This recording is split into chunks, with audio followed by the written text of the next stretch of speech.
haven't used this netbook in a while. I'm just going to use it to share the link so I don't have to close back out of this. Except I don't know where the charger is. Look at me being very good at planning ahead. Oh, God. So I've been hearing that YouTube hasn't actually been sending notifications out and letting people know. And then it comes up in your subscription feeds like way after. It's weird. So, this is from a couple different people I've heard this. So I'm just going to make sure I share it on all the things that do maybe give you notifications when I'm live. Also, it's not important that you're here. I just figured we could hang out while I cut a bunch of fabric. I have so much fabric to cut. And I got some fabric donations. And I am very much in love with this pile here. Oh, it's so good. But yeah, happy Saturday. Cheers. This does not have brandy in it like last time because I do have stuff I need to get done today. Yeah, look at how tiny this thing is. I had to get this when my laptop died a couple years ago. And it tided me over until my laptop got fixed. But man, I forgot how like bitty it is. And I already have like really big hands, so typing on this keyboard I feel like even more of a giant. Like I can barely rest my hands on the home keys without like tripping over each other. But yeah, how's everybody's Saturday going? If you're here,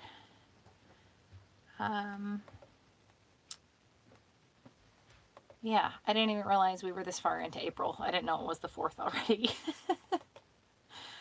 Oh, God.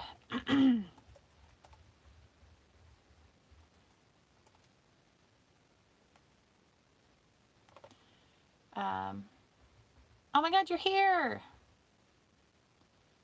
I'm trying to send the link out. I should just go grab my regular laptop instead of fucking with this netbook. Jenny, it's so little. Look at it. I have massive hands. I don't think that was the right Wi-Fi password. Oh well. Yeah, I decided not to spike my tea this time because I have shit to do.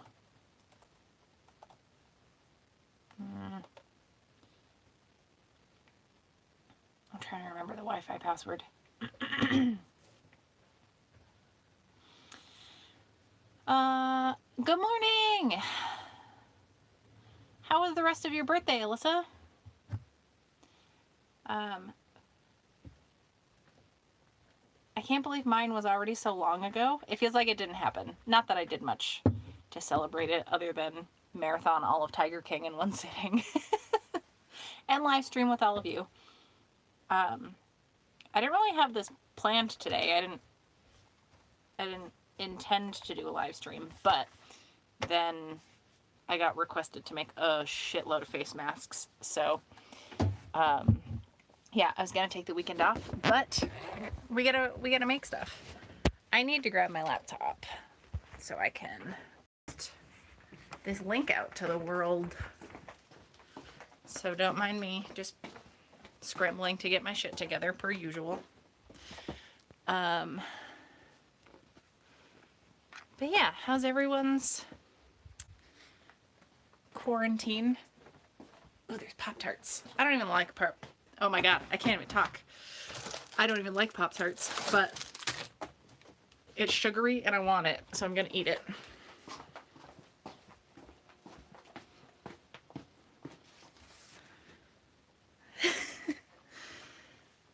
Yeah, Tiger King seems to have taken over. I found that my friends lists on all social media platforms are either about Animal Crossing, which I do not have and have never played any version of. Sorry, I hope I'm not like making anyone sick throwing all this shit around. Yeah, it's either Animal Crossing or Tiger King posts.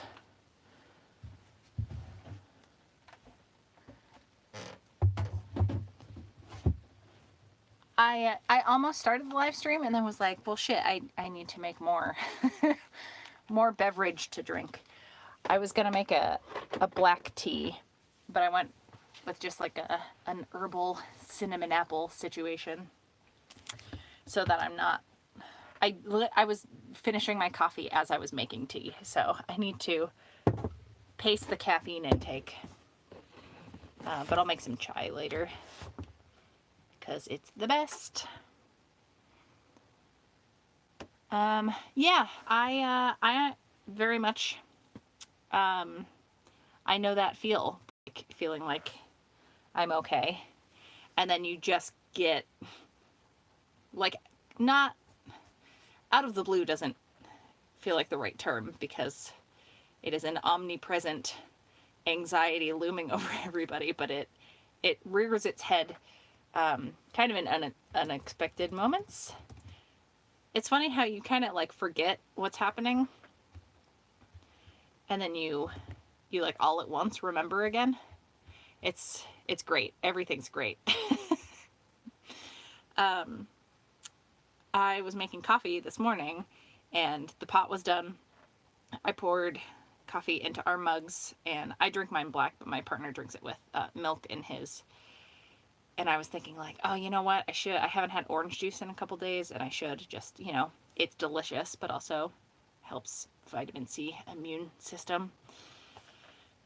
So I thought I had been getting enough sleep, but that was made evident that is not the case. But by me not being able to talk at all, but also I haven't slept properly in like weeks now. But I fucking dumped like a cup worth of orange juice into his coffee. So I had to dump the whole thing. And then, I don't know, once orange juice is in a vessel, there's no getting that taste out, and he doesn't like orange juice. So then I had to pour the rest of the coffee into his other mug, and then neither of us got as much coffee as we wanted because I'm a fucking idiot.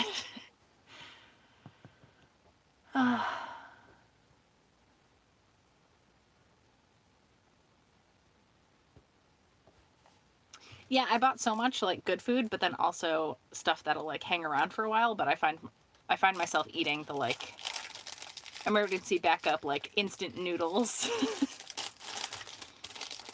Also, I already had breakfast, and I told myself I wasn't just gonna eat the whole time I was doing a live stream, but here we are. This is less noisy than when I had celery the other day.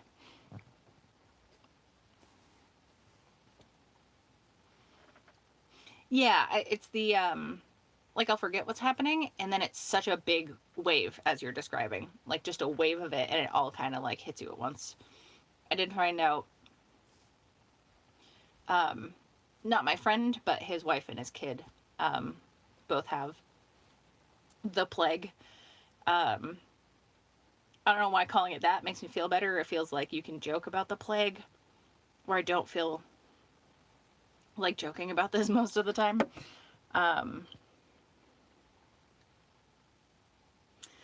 But yeah, his wife and I think he's like 14, they have it, and he's just trying not to freak out. They don't have severe symptoms. They're only a couple days in though, so fingers crossed that like it's been pretty stable the whole time they've had it since I got diagnosed. So like they're not as worried about hospitalization or anything, but that's the closest it is like hit home for me so far, is people I spent time with on my road trip a couple summers ago. Yeah, it's scary. I hope everyone's being safe and everything. Yeah, that's fair. I mean, I felt like a real dummy. And I was like, I almost angry cried at myself, being like, coffee is one of the only things keeping you happy through all of this, and now you have wasted a bunch of this. Ooh, vitamin A and zinc, really? Now, vitamin A, that's in carrots and is the one that helps your eyes, right? I do eat a lot of carrots. I snack on carrots all the time. I also, it's probably not the most healthy way to get carrots in your system, but I have found myself craving like making a carrot cake. So that might happen soon. I do take, they're gummy multivitamins, but they have zinc and they must have vitamin A. They have a lot of everything. I also made sure they have, like the biotin in them. They're not like hair and nail gummies, but they have like a smaller dose of what's in those gummies. Because I have garbage hair and nails. Okay, my computer has finally booted up so I can share the fucking link to the thing we're doing. Sorry, I am looking not at this screen. That's good to know though. I mean, it's kind of the thing they yell the most about is vitamin C helps your immune system, but that's good to know there are other things that do even more. Oh, this smells so good. Like I said, just a cinnamon apple tea. It's like the Celestial Seasonings. I think I ranted about this last time, but I don't like a lot of their teas, but the cinnamon apple one's pretty good. And they're sleepy time, man. So good. Oh, I should do a carrot cake video. Had I planned better, I would have just done that for my birthday, but I did, because I don't like regular cake. I know we yelled about this last time, because I think it was you that said you like Black Forest, and that is like you, Alyssa. There are multiple yous here.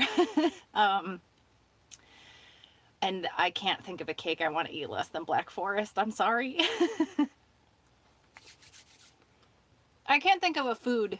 Well, there are probably other foods I would want to eat less, but like a super chocolatey cake is on my list of like least favorite foods. Not just desserts, but like foods. I think I just ate too much as a kid. We have 1 million cousins on both sides of the family.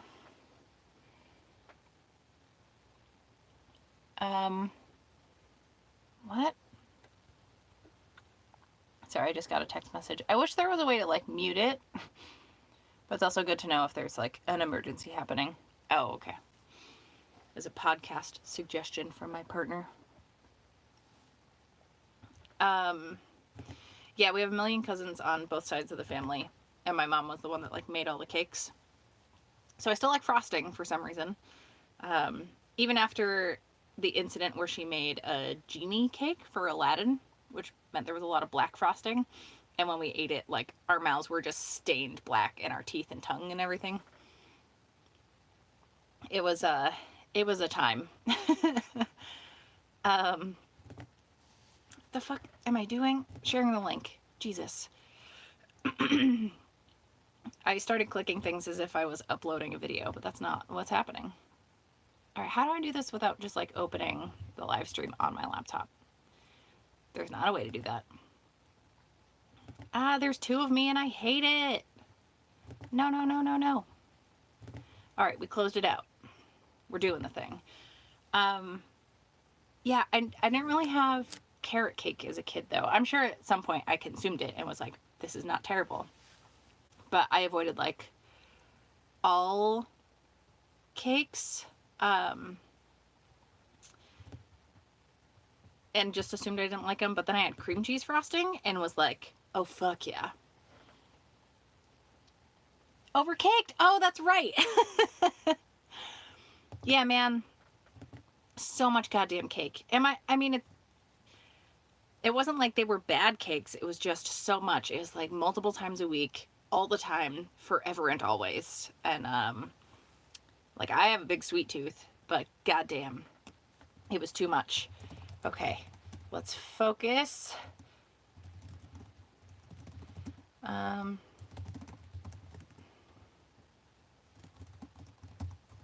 That's not how you spell any of those words. Okay, I'm gonna share it on my Facebook page. Some people might see that. I never post these on my like personal page, and I don't know why that scares me. I almost never post like my videos at all, but like half the shit I will post to the world via YouTube and my Instagram and stuff. I just don't end up posting on my personal page, and I don't know why. Okay, that's there. Posted on Instagram before this. We're good. I can put this away now. We did it. Good job, everybody. But yes, overcaked. Okay, I'm doing the thing where I'm like already not working on the thing I meant to work on. So I have a shitload of fabric, and I'm gonna cut out some face masks, which I'm sure I attempted to do in one of the earlier live streams. Well, not even this month, last month. But yeah, that's a very solid point, Jenny.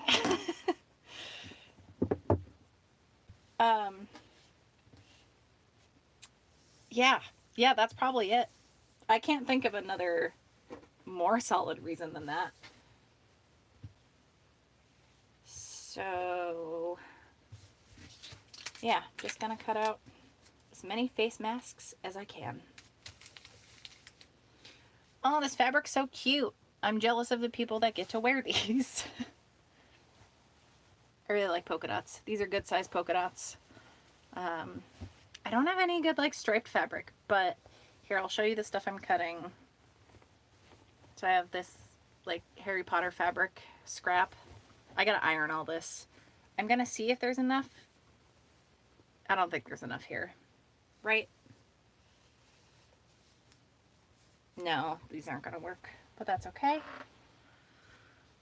I have some like gingham fabric. I have this, I think it was just in the very cheap bin at Walmart a couple years ago. So of course I bought it because I was like, what a deal, I must have it. And then I got some cute like owl fabric and some trees and some mushrooms. I had specific plans for this to make a bag for a friend of mine, but this feels more important. I got some porg scraps. I'm excited about porgs. I might use that, we'll see. And then some like Star Wars fabric. Yeah. Got lightsabers and shit. Oh, and more Star Wars fabric. I mean, a lot of these are probably going to end up getting donated. Because someone asked me to make 120 masks for their work. But I think they're going to be buying the fabric instead of having me, just because it'll be cheaper for them. Possibly. I don't think they know how much fabric can cost. So, this is what happens if people are like, can you hand make me a thing from scratch, please? And then you give them a price like per item. And I wasn't even really giving myself enough for the time I'd be spending, but it's for the safety of people that I care about. So, that's fine. And these are all things like, this stuff's been laying around. I was actually given this fabric by Cheryl. So, it's like cool Batman fabric. So I'm okay with not like, there wasn't overhead on this fabric, so it's okay if I don't make anything off of it. And honestly, having a project to work on right now, this size is rad because it'll keep me in a better headspace, I think. But anyway, the rant I was going on is, yeah, I don't think people consider, like, if you want certain kinds of fabric, like, it's not that cheap. And all these face masks have a lining, and I'm making adjustable straps out of fabric, like bias tape, instead of using elastic. Because I have some elastic to use, but there's not enough for that many. And like it just seems more comfortable doing the straps. And the pattern I found that I posted in last week's video, like it was designed by a nurse. So I'm actually going to follow her pattern like properly for these. Where the ones I made last week, I did end up using elastic for, but it was also an order of like 10. So I could deal with it. I had the elastic for that. But yeah, like everyone's out of elastic, which is crazy to think about. A friend of mine is making masks, like face masks, like the shields more. But he is looking for elastic for the back of the band, and he's having a hard time finding it. So I did give him the website for some suppliers I used to order from when I worked at the costume shop. So hopefully, you know, like the public at large probably doesn't know about those sites, and they have a really big inventory because people order in bulk. So I think they'll be better prepared for that, but I'm sure lots of people have already caught on. So I don't know. We'll see. We'll see what happens. Had I not worked at the costume shop, I would not know about websites like, I don't know how to say it, but Wawak. But that's where we got like all our sewing notions, like elastic and any needles, any thread. There's actually a really cool thread catalog that had like little samples. Like when you go to the salon and you want hair dye, or like a Sally's Beauty Supply and you want a certain color hair dye, they have like the little hair swatches. It was like that, but little coils of thread, and it was great.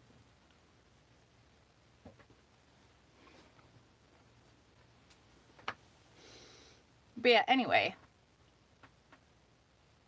this place that wants a ton of masks is going to buy the fabric and then supply it to me, and then I will make them. But all the smaller orders, I'm just going to use my own stock. Which will be good, because I do have a lot of fabric that can get used up. And I feel like I'm helping, and that makes me feel better. But yeah, have any of you like been wearing masks? Have you ordered any? Have you made your own?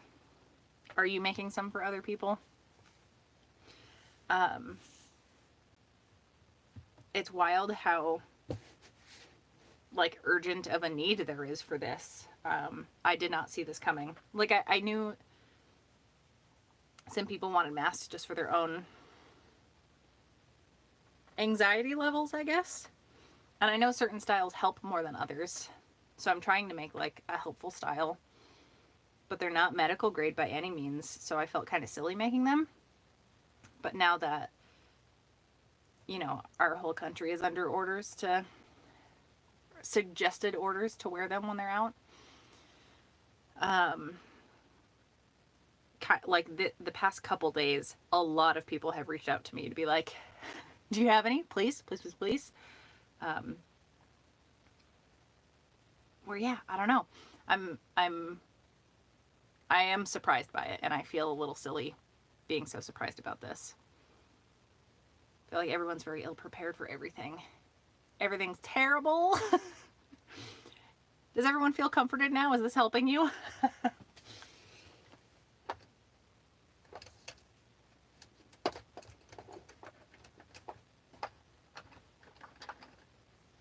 All right. I'm going to start tracing out my pattern.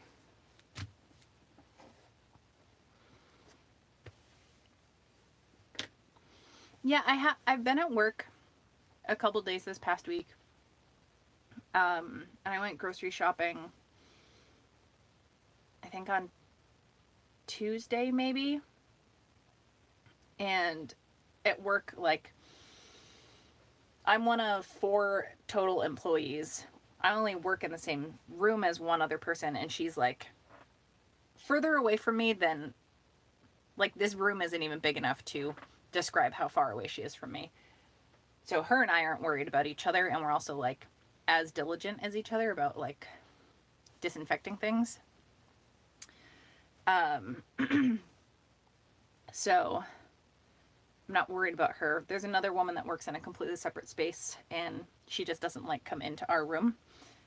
We're all like yell good morning and goodbye before I leave and everything. But yeah, we don't really interact. Not that we really did before, but now it's like even more separate. Like she goes in a different way from us too, just for that. And then our manager's like not really around because he's out doing other stuff, which is fine. And yeah, I just kind of sew in the back. And if I work at a uniform store, so it's like we make the uniforms alter the uniforms for the essential workers, which is why we're still open. I was kind of surprised we were, but then I was talking to someone else. I was like, I mean, I guess it makes sense. It just seems weird, but like, I don't feel like I'm doing essential work, but it's because we're helping essential people do their work. It makes sense. Good morning, Carrie. Oh, and Francesca. Hello.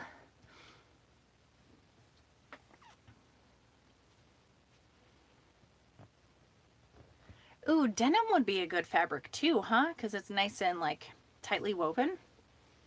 I do have a lot of denim scraps.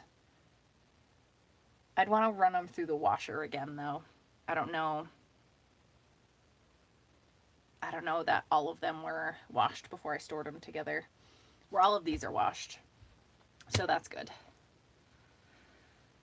Yeah, and all these. I'm going to make the bias tape straps that go around the top and bottom out of, like, I have some bed sheets that I've washed back here that I was going to use for like skirt linings and stuff, but as with everything so far, this feels more important.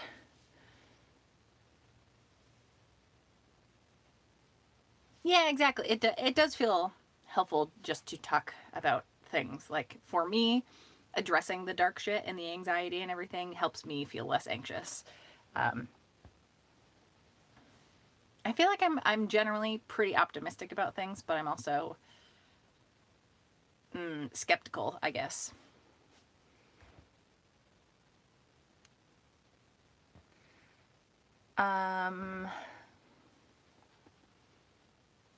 You should make whatever you feel like making.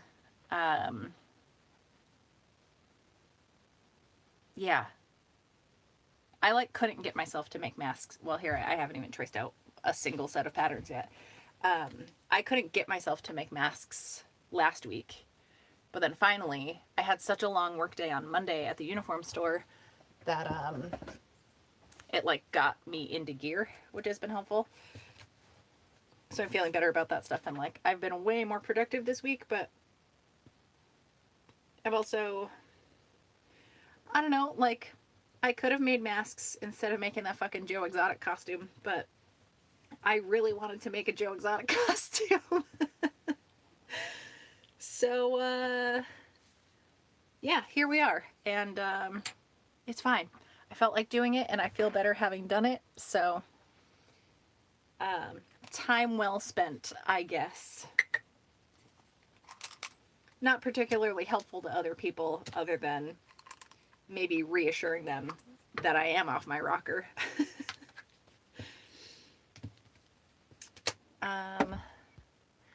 Yeah, I have had to leave my house. And part of me feels really guilty about not staying home more. But also, like, my work was deemed essential, and I'm being really safe about it. Like I said, I don't work with many people. Like, I share a space with one other person, but it's not like our desks are touching. Even when we're across from each other, we're still, I mean, you could lay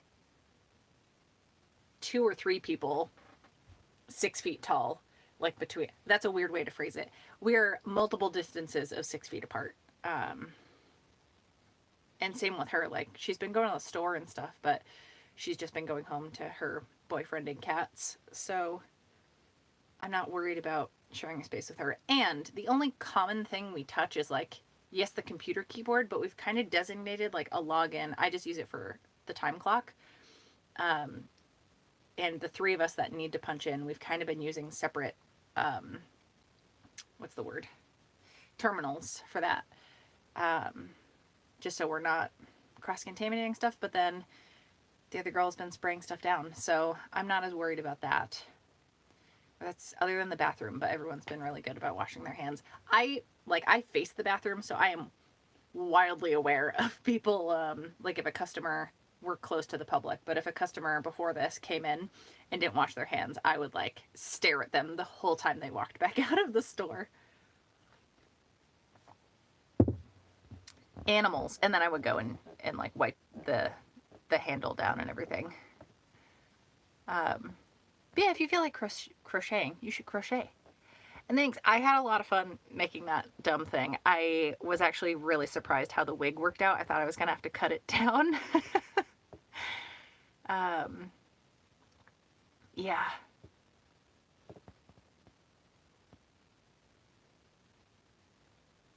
Oh yeah, Carrie, I saw your comment about Pirate Ship. I keep seeing other people talk about Pirate Ship, and I don't know why I'm like so stubbornly against that. Like before, I kept saying it was nice having an excuse to leave the house if I like had a lot of days working at home in a row.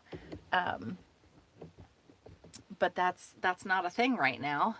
I'd rather not be going out to the post office. So I do need to keep checking my P.O. box though. So I don't know. Kelly did get a package I sent out that got kicked back to me, which is, I'm really glad I found it because I thought I was going to either have to refund the person or like make a new order, but I didn't have any more of the fabric I made the original order with, and I wanted them to get the thing they wanted. But thankfully I had my P.O. box on it, so even though the package got mangled, they were able to send it back. Like my P.O. box was still visible on the package, so I got it back. Though then I had to pay for like a whole new set of shipping, and that was pretty annoying. But yeah, I really should look into Pirate Ship, at least for like the savings portion. I also don't have a printer or a scale or anything, so there is an investment to it that I've been avoiding. Now that I'm saying all the reasons, I feel a little more justified just go to the post office, but I know like long term it is smarter to get an account at one of those things.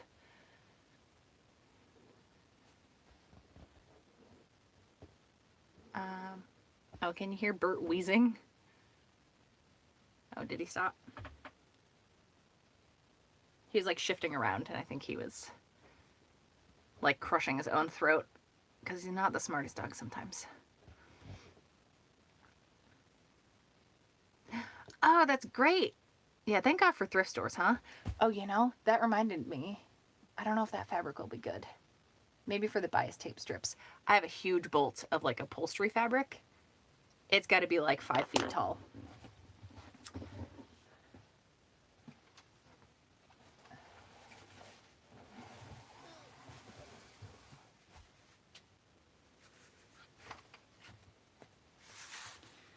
Like, look at this. I'll have to take it all off and wash it, but there's a lot of fabric on here. It's been tucked out of the way for so long that I kind of forgot. But yeah, there's a shitload here.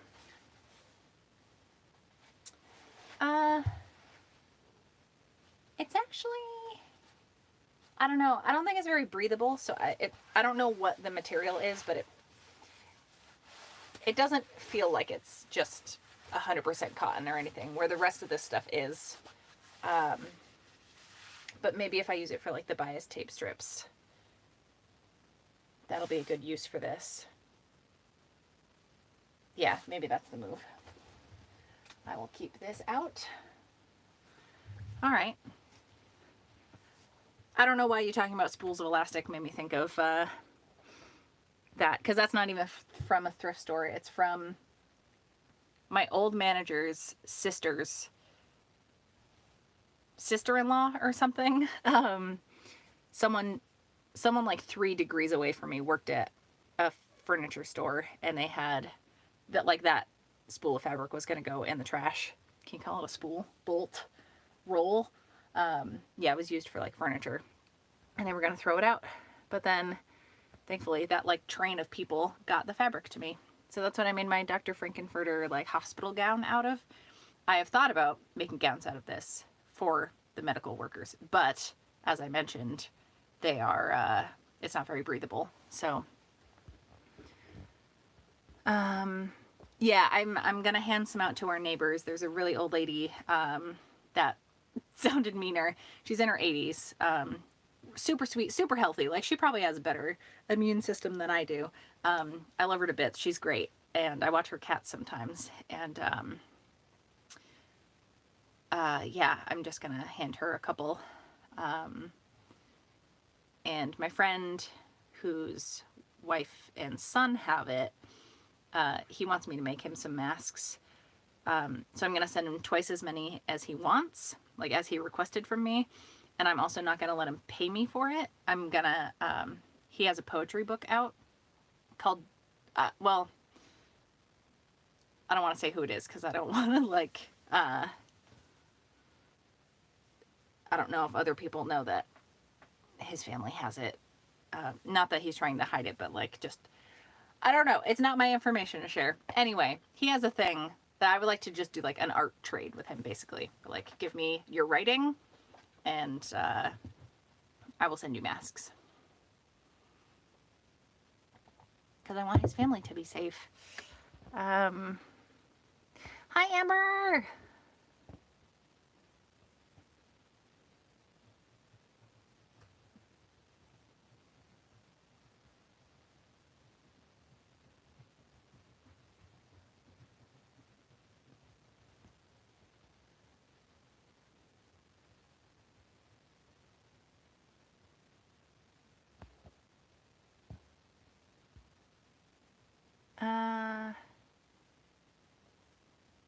Okay. Hi, Jen!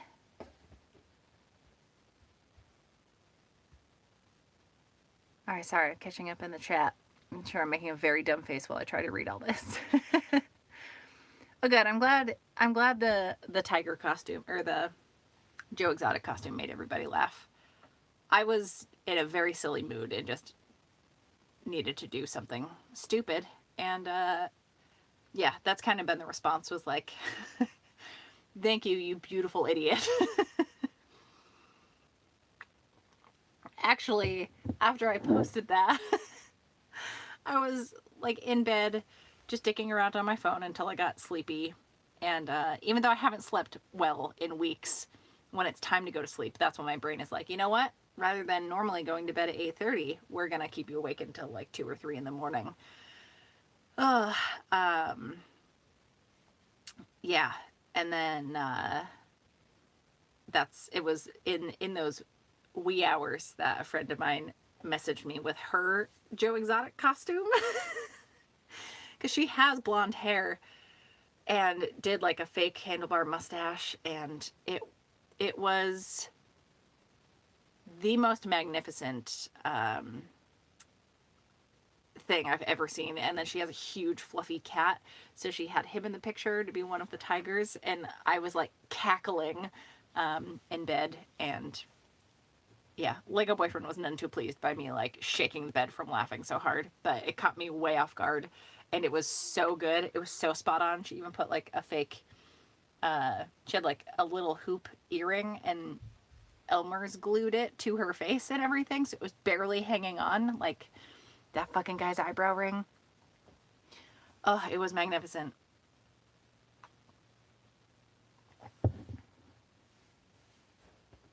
Oh, that's true. I mean, if it gets to that point, there's so much of that fabric that I would love to use it. Also, it feels very like I have hemmed so many nurse scrubs that are that exact shade.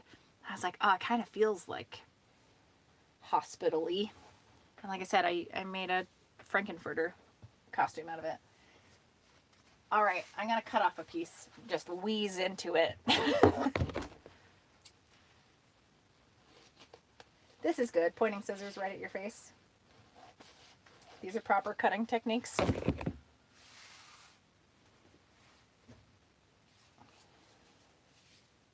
Well, that's the thing too, right? You want it to be like I can't see through this. Where sometimes you can really see through some of the fabric. So I guess, I mean, it's supposed to hold shit in and out. I don't know if it's good or bad, but I can't breathe through this.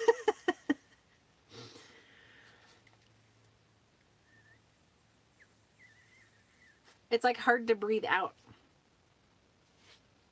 I guess that's the point though, right? I don't know. Is this really good or really bad for face masks? It'll definitely work for the bias tape at least. So that's something. I mean, that's going to take up the most fabric. Also, I feel like I should wash my hands before I work on these more.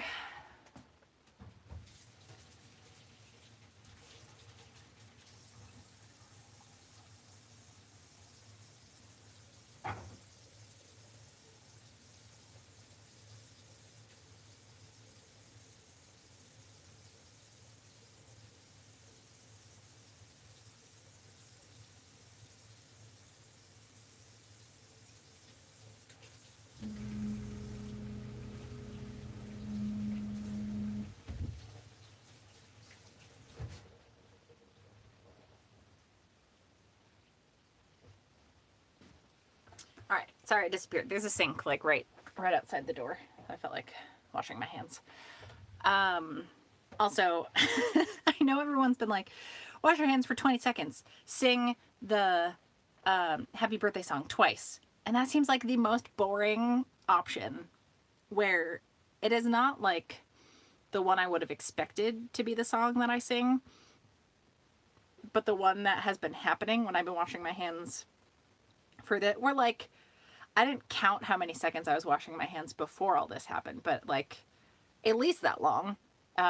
Where I mean, I've been made fun of before for how much I wash my hands. If I'm like out at a bar with friends and we go to the bathroom together and I come back and I like thoroughly wash them and dry them. Because if your hands are still wet and you touch the door, like, that's bad.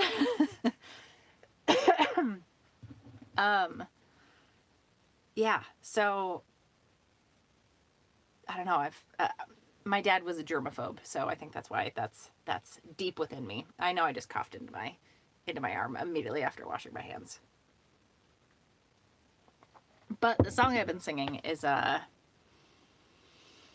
Brightside, the chorus to Mr. Brightside, because that also just gets stuck in my head a lot. So, yeah, I thought trading like a poetry book for some mass will work out. I haven't actually asked him if that works for him, but I think he has some books like in stock at his house.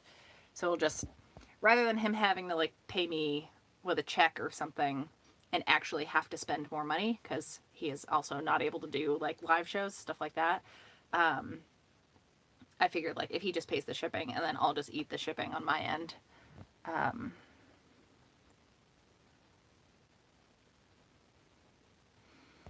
Yeah, I agree. I think, like,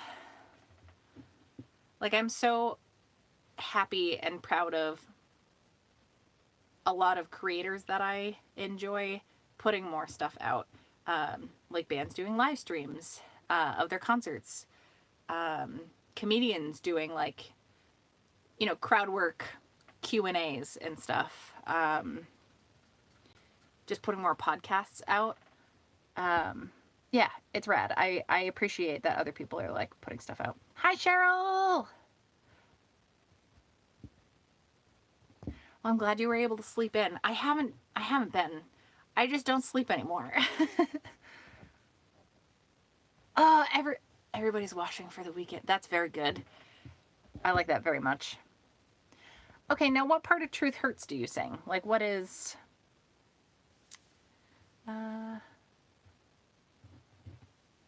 Yeah, I need to get like a couple more things at the grocery store. But I mean, literally like 4 or 5 things. And like we're stocked up on dinners and like some lunch stuff for a while. I can improvise with a lot, but yeah, there's like a couple things I forgot. We're also almost out of coffee beans and we can't have that. And tea. We're almost out of tea. So I need that. There was some like toiletry thing I needed to get. Maybe toothpaste. I have a list somewhere. Oh no, I don't. I need to make a list. I will go hunting for what we need. And then, yeah, just on my way home from work, whatever day I end up working next week, I will collect the things and then we'll hide out for another week. I think they're expecting the numbers to start getting very, very, very bad. Like they're already bad. I think they're supposed to surge is the word they've been saying. At least around me. I don't know where everybody else is or how things are there. But they're expecting the numbers around New England to spike in the next like week and a half, just in time for Easter. Not that that's a thing I celebrate, but yeah, I'm I'm okay talking about the like scared anxiety feelings about everything, but then I get like into crying rages when I think about how poorly things have been handled by people in charge of handling things. So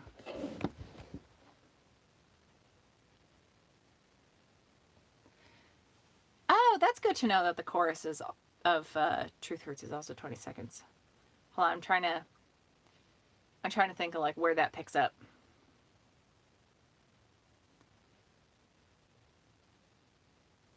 I'm like, all I'm hearing is the very end of the chorus into each of the verses.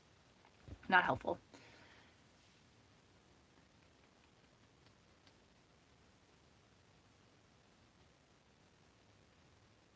Yeah, so we're what's the term for it? We're under a stay-at-home order, but there's a lot more places open than I think should be, and they finally closed like the beaches and the parks, but like rail trails and stuff are still open, and the like decent mountains to go hiking and stuff, all of those are open. So people are literally going, like it's busier than it ever is normally in the spring when it's like ideal hiking weather. People are out in droves, and because it's the only place you can go, but like fucking stay home.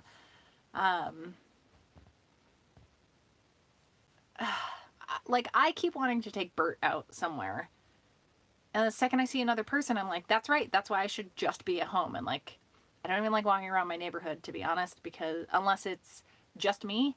So I go really early in the morning or after the sun has set and like no one else is out. But like when Bert wants to go poke around the neighborhood, and other people try to come up and talk to us, it's like, what do you? No, I don't want to talk to you when there isn't a fucking plague going around. I don't dislike my neighbors. I like if I'm out for a walk or if I'm exercising in any capacity. This is how I feel about the gym too, which I haven't been able to go to in like a month now, if not more. It's like if I'm exercising, that's me time. That is self-care shit, and I don't want to fucking talk to anybody. I want to watch my YouTube shows, basically catch up on Great British Sewing Bee, or like watch a concert and just listen to my music and like not talk to anybody.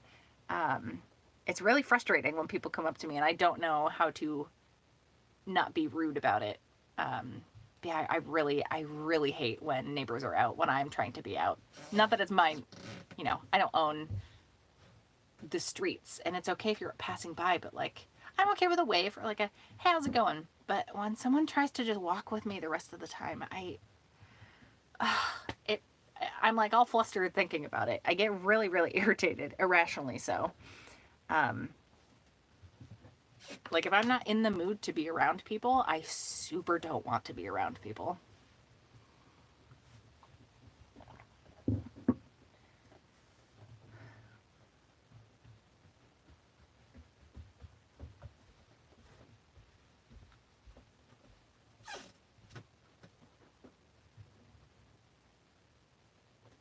That's going to be haunting, going to a playground that doesn't have any stuff on it. Because like I used to sneak into parks once they were closed so that there weren't kids around when I was in high school. Of course, the cops always thought we were like doing drugs and stuff, but we were literally just wanting to play on the playground equipment and didn't want a bunch of kids around. The most like crazy thing and irresponsible thing we did there was did the Diet Coke and Mentos thing in the middle of a park. It was also like a sand-filled park, so there wasn't like stuff to clean up. We recycled the bottles and wrappers and everything, but that was like the most wild and crazy we got. I had such a rambunctious youth. Yeah, walks in the rain at bedtime, that's my shit. Or super early morning walks when I'm not awake yet in the rain is also my shit, because other people don't want to be out. Actually, this rain has been great because I've been walking more. Because other people don't want to be out. But then it's lightened up enough. People are like, oh, just put like a poncho on. I'll be fine. Like, God damn it. But also, like if you have a hood on and it's raining, it's kind of loud. So I pretend I don't hear people. I will pretend to be on the phone when I walk by people. I will, I keep my headphones in a lot because I'll listen to a podcast or something if I'm out. I just pretend I don't hear someone. Thankfully, if I have Bert, he's terrified of everyone. So he makes it very clear he doesn't want to be interacting with anybody.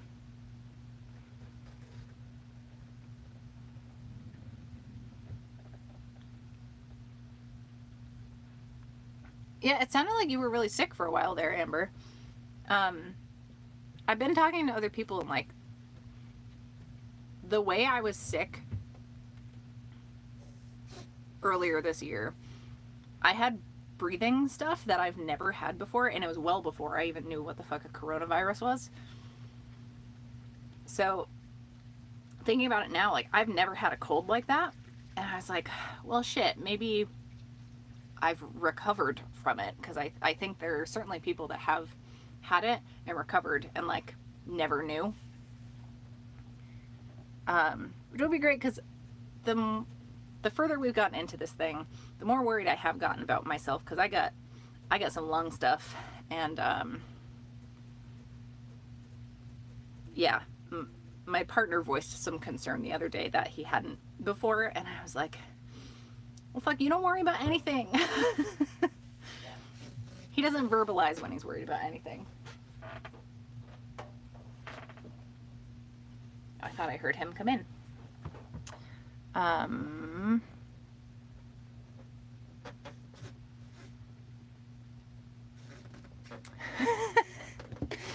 Someone asked if I would sew them an Alice in Wonderland costume. Cool.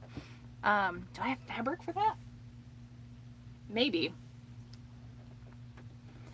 A 6.5 foot tall man with long blonde hair just asked me if I would make him an Alice in Wonderland costume, and I have never been more delighted about a request for something.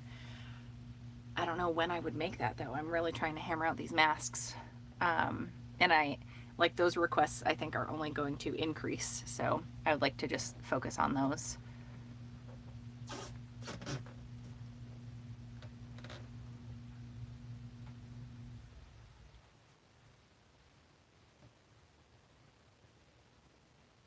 Hello.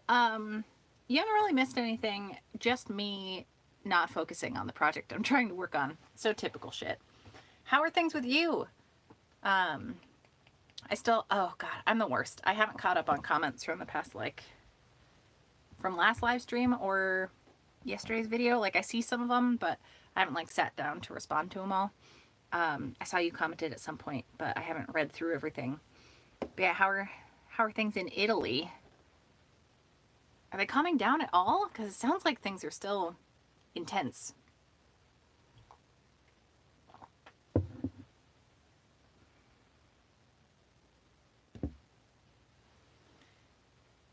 Yeah, the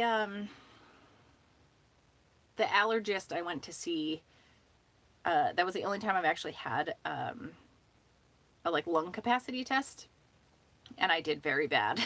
He was like, I don't understand why this is happening, but it's because my inverted sternum, and he was like, man, it's like you have the symptoms, and these are his words. I don't have asthma, so I have no idea. He was like, it's like you have lungs of someone with asthma, but an inhaler isn't going to help. Again, I have very little understanding of asthma. My best friend has it, but also might not have it. Recently found out it may just be stress-induced breathing issues, which is also a fun game to play.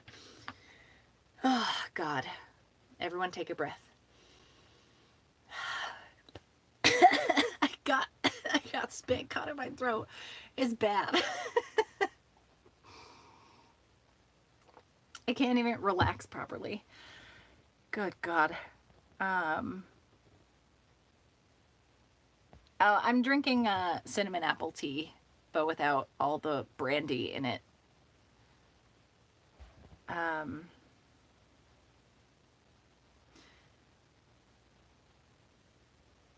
Oh, okay, May 18th. Yeah, we're on a stay-at-home order here. It's not, I mean, the kids are out of school, so they're at home. People aren't going out to bars and restaurants as much, but I feel like there's still about as much traffic and stuff as normal. Like I've been saying, I feel weird going to work because I don't feel like hemming pants is an essential task, but we're doing the uniform work for the essential workers, so like, but do we need to be working right now? I don't know. I'm happy to be working because it has some sense of normalcy to the day for me, where I work from home probably 2/3 of the time and then go into there 1/3 of the time.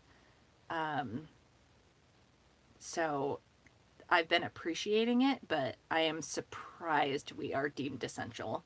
And I feel like there are plenty of businesses that should just be closed. So yeah, I have a lot of mixed feelings about it. Like the brewery I work for, they were one of the first things to get closed down.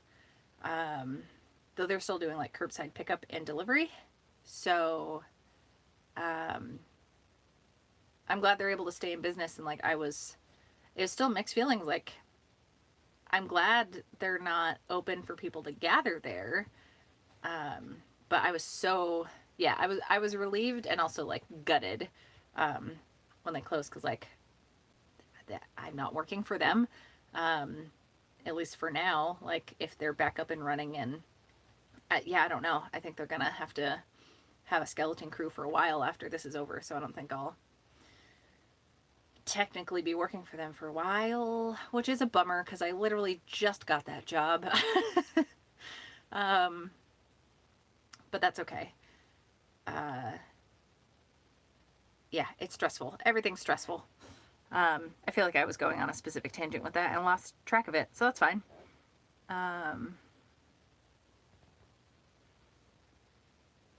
Man, okay, is Apgar the name of that test? The nurse and the allergist that were doing the test, like, it was just the nurse that was doing it, and she was expecting normal results, I guess, because she was like irritated with me, and the doctor came in and had me do like, they were like, okay, we're gonna just like ignore these ones and we're gonna have you do it again, but we like, are we not explaining what you need to do properly? And they were like really mad at me. Like I wasn't following I don't know how you, like I was breathing out as much as humanly possible, to the point I felt faint and was like, I can't, like I'm doing the thing. It was like when I would hear the people playing woodwinds and brass in band, like they would get instructed to, like, when you think you're out of breath, you're not actually out of breath. And I would like really focus, and I had terrible results for my breathing capacity and or my lung capacity, whatever. And they're just like, none of this makes sense. Like I'm not doing this on purpose. It's weird. It was a very weird appointment. I was there for a long time, and they just seemed annoyed with like everything that was happening with me.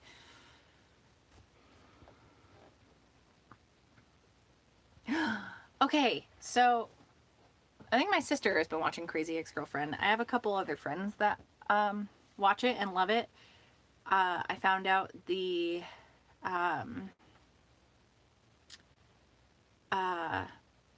guy that wrote, I think, all the songs, pretty much all the songs, Adam Schlesinger, I'm gonna say it horribly. He was the lead singer of Fountains of Wayne also, but he passed away this week because of all this. And I know a lot of people really love that show, and like the heart of it is the music. So I wonder what's going to happen with that. That's also why I watched That Thing You Do this week, because he wrote that song. I don't know if he wrote other songs from it, but like That Thing You Do is one of my favorite songs of all time, like probably top 10 and most listenable. And even after the number of times I listened to it this week, all I want to do is listen to it more. And yeah, it's been like part of the soundtrack of my entire life. So super bummed that that guy, like, I didn't know how much of an influence he had on a lot of things I enjoy and that other people enjoy. So, yeah, it's a bummer. But I think there's a lot of seasons of Crazy Ex-Girlfriend. So, at least there's still a lot to watch. I should just watch it because I love musicals. Oh no, I was just talking to someone about Great Pottery Throwdown because they suggested like a Lego building competition show, and I was like, right, I also need to watch Great Pottery Throwdown. And we were talking about like watching one of each episode or one episode of each show like with each other this coming week.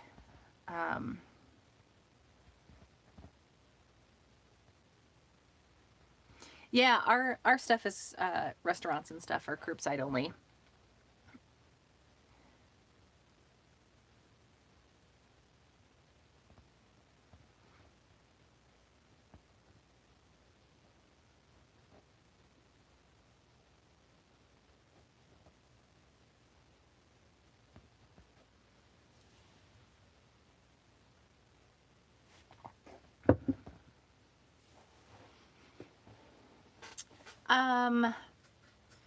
Yeah, a lot of the delivery stuff, it's been like people are just kind of leaving it on doorsteps here.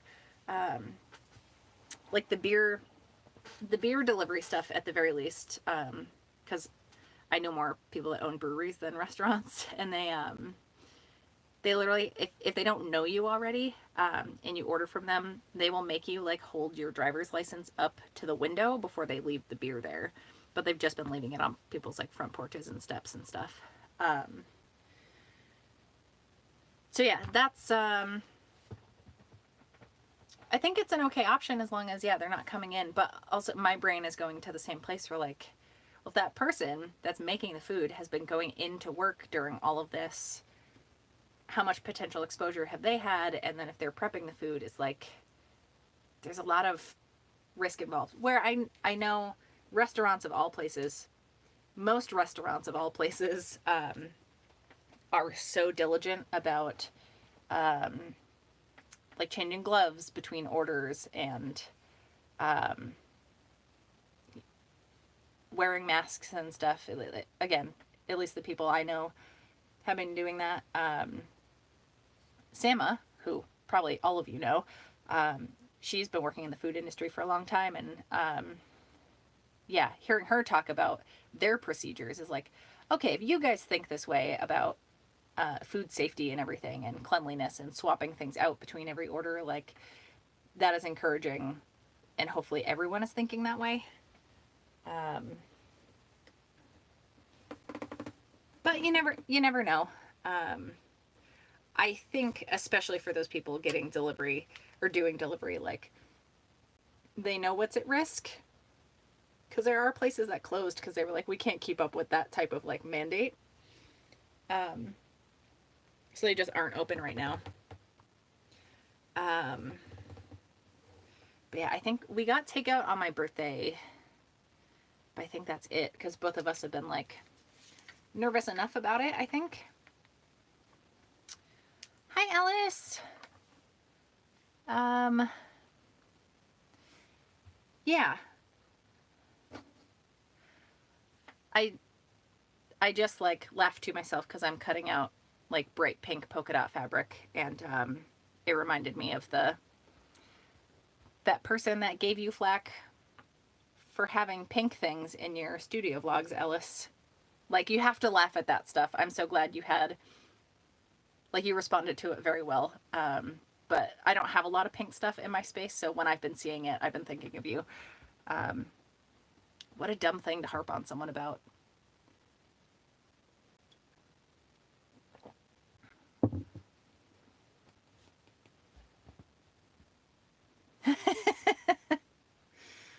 Yeah. Yeah, that made me laugh. So dumb. Yeah, that's a good point. I've been really nervous going out to the grocery stores.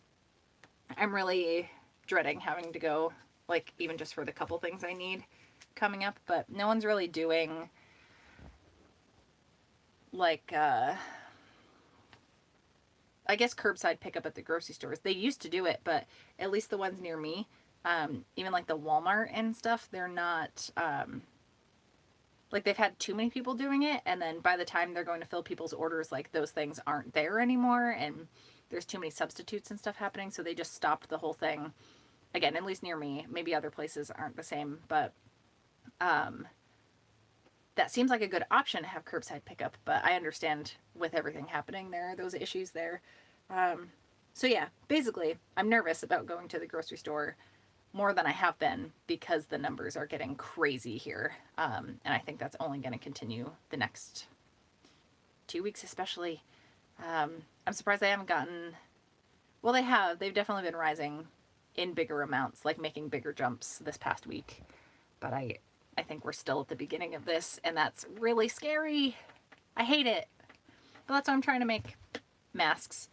I haven't worn one while I've been out. I have been wearing gloves, like not plastic gloves, but winter gloves, and then sanitizing everything in my truck, like with wipes and stuff, and then throwing it out in my own trash bag in my truck. And then once I'm home, like kind of wiping everything down again, and obviously scrubbing myself down once I'm home.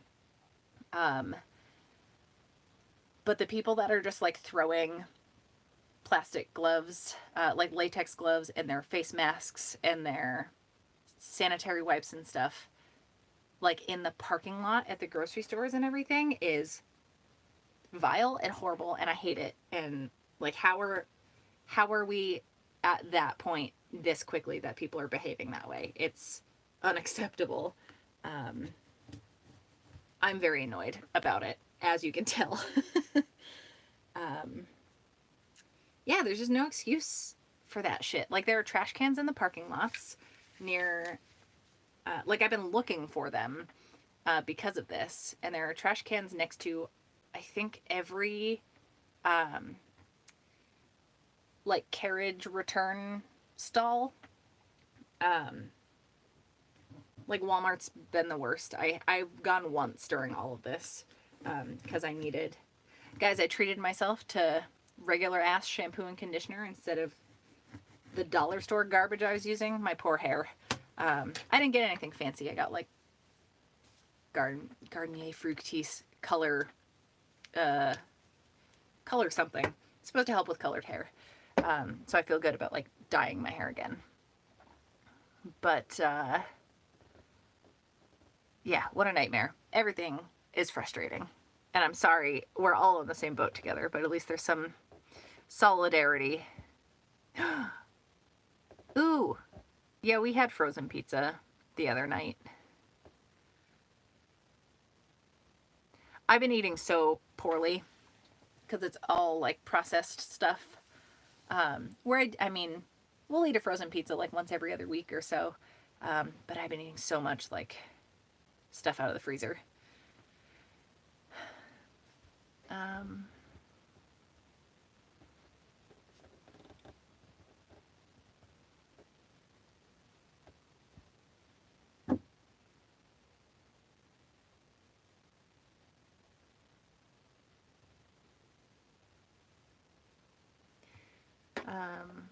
Oh, it's called Color Shield. That is the name of the one I use. So I'll finally re-dye my hair. Maybe today, maybe tomorrow. We'll see. I finally traced the pattern onto one set of fabric here.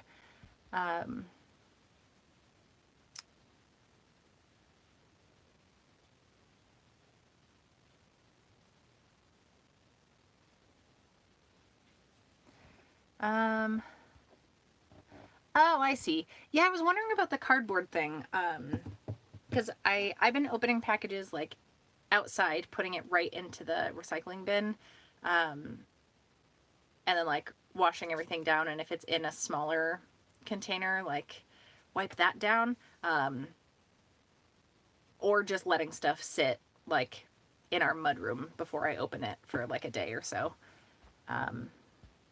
So it like comes into the house and is in purgatory before it's allowed into the rest of the house.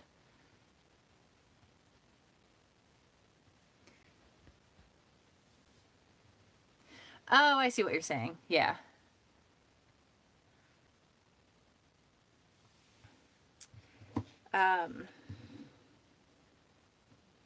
Yeah, I was curious about the different services because I've heard about people worrying about like Amazon orders. Also, the fact that like, I don't know, I don't order online very often anyway. And I definitely try not to order off Amazon when I can. Although running a small business, like you have to go, you have to like find cost effective things. So I understand, and no judgment people that use it more than I do.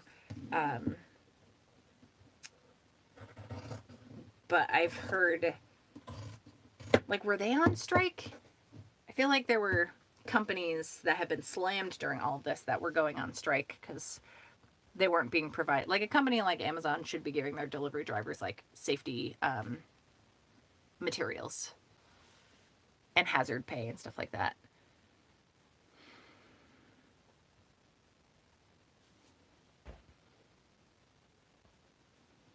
Oh, oh, you made it sound cute, Amber.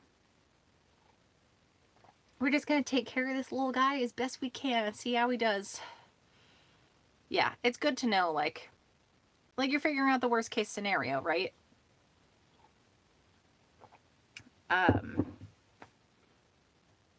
Boy, I've just been thinking about like previous jobs that I've had and how glad I am to not be in those work environments during all of this. Both due to how the management would have handled it, but also like I used to be a delivery driver, so I'm glad to not be doing that. I was looking into becoming a delivery driver for some of these like smaller, you know, like DoorDash, shit like that. And then I was actually looking at working at a grocery store, which I think stressed my sister out a lot. I applied at Home Depot because they're working. I didn't know what was happening with my work. But yeah, for the time being, we're open. I actually got more hours this past week than I've had, I think, this entire year in like a week time span. So, because normally I'm able to supplement that with like doing an in-person show, like an art fair or like a comic book convention or, you know, Etsy sales, stuff like that. But all of that has come to a screeching halt. I've gotten a couple Etsy orders trickling in, and thank you all so much that have placed any. And like legit, I know I talk about this a lot, but it is literally like the only reason I'm able to continue doing this is everyone on my Patreon. Like you are literally the ones making this happen. So I owe you the entire world. And yeah, having that income with all of this going on, normally I would like save up as much of that as possible and obviously like put it towards, you know, shipping to send stuff out or buying gifts for the mail time perks or material for like the custom shit perk and everything, and just buying material for in studio thing, like for the projects that I was doing for videos. But that has literally been what has paid my rent this month. And I cannot thank you all enough. Like, holy shit. I am so fucking lucky. Yeah, I appreciate you so much. Everybody. Like, even these chats are one of the few things keeping me sane during all of this. So I hope you all understand like how much of a positive impact you have on my life. I'm not going to cry about this. I'm just going to shove a Pop-Tart in my face. Healthy coping mechanisms.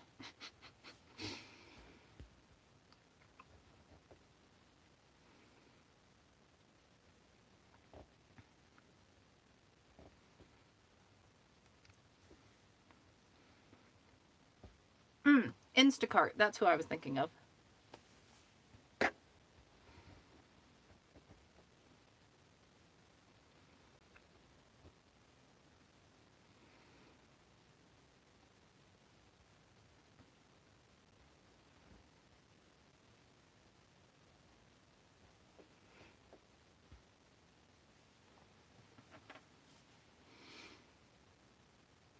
Yeah, our like the grocery store I go to the most.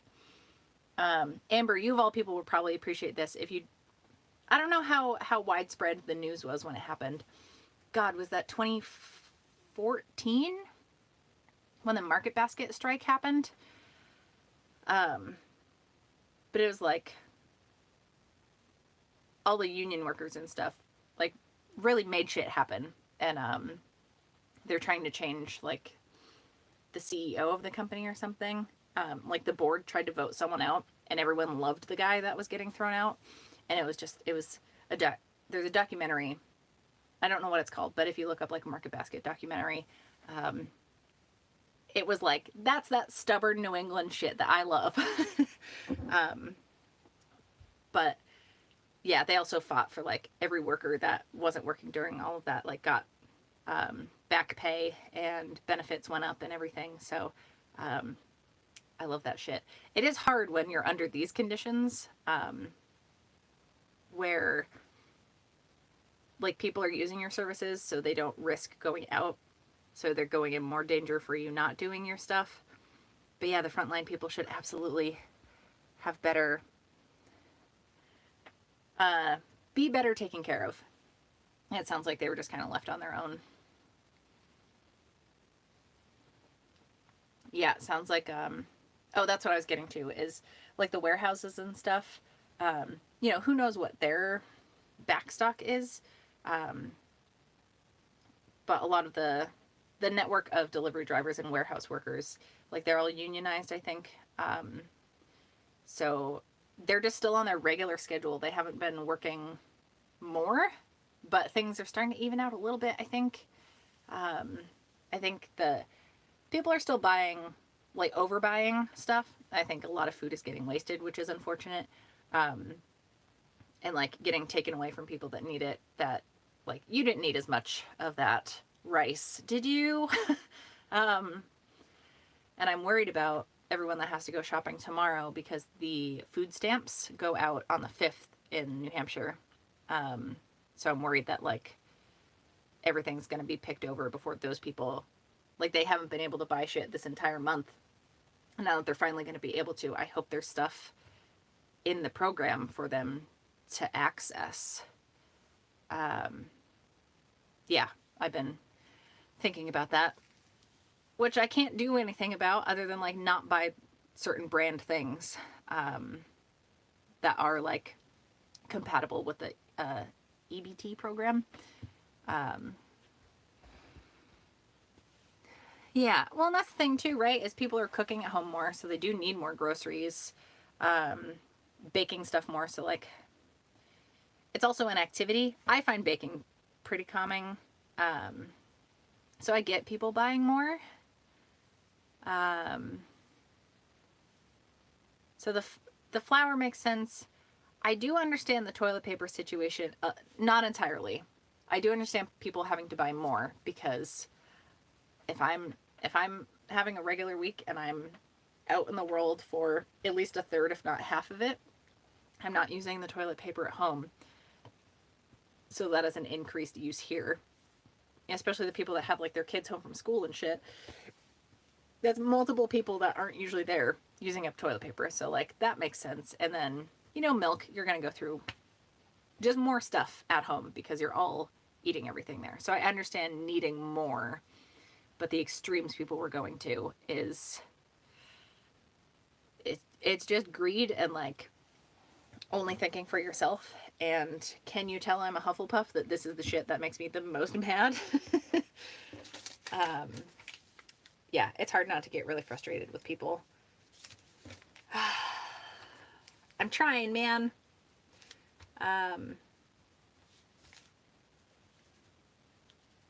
Look at me, trying to still get work done.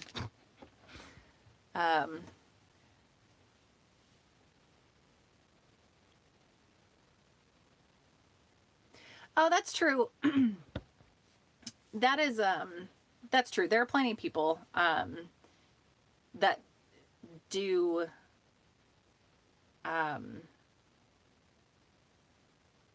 you know, they don't buy all of their groceries for the month with their EBT cards, like, at the same time. But I know there are plenty of people that use it all up as soon as they get it. And no judgment on how you handle your finances.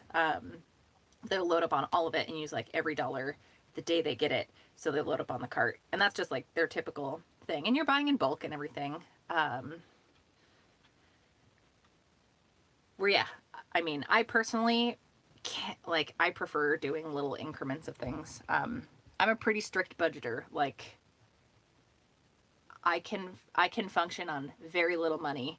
Um, so, which, I mean, I'm also kind of a cheap prick, so like that's why.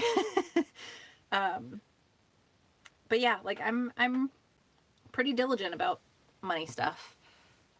So I just hope people aren't getting fucked over just because of the timing of everything. But I maybe it's better the dates work out this way, where I think things are like March 5th. I don't think people were doing anything particularly. Like, I think that's when toilet paper stuff was first ramping up. And now that we're at April 5th,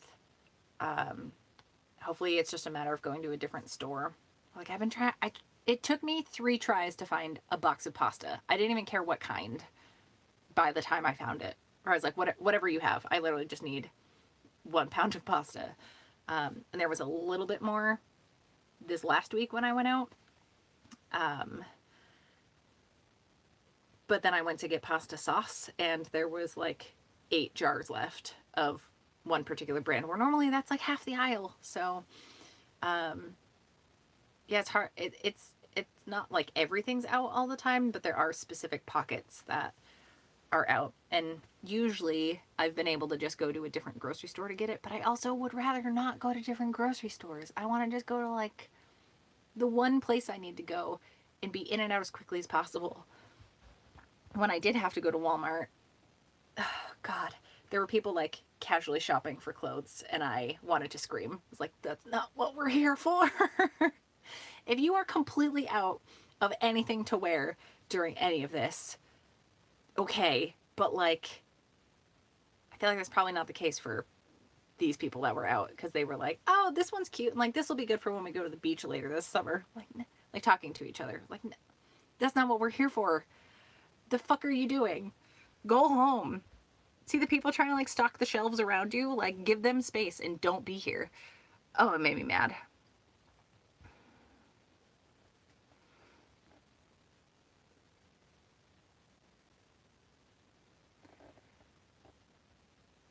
Oh man. I'm reading your I know sometimes I just like react to things and don't let you know what I am reading and reacting to, but I'm reading your post about the poverty rates, Amber. That sucks. I was wondering if people were going to like different neighborhoods where like all the grocery stores near me, like it's all in my town. Like, I don't think I'm taking away from other people, I guess.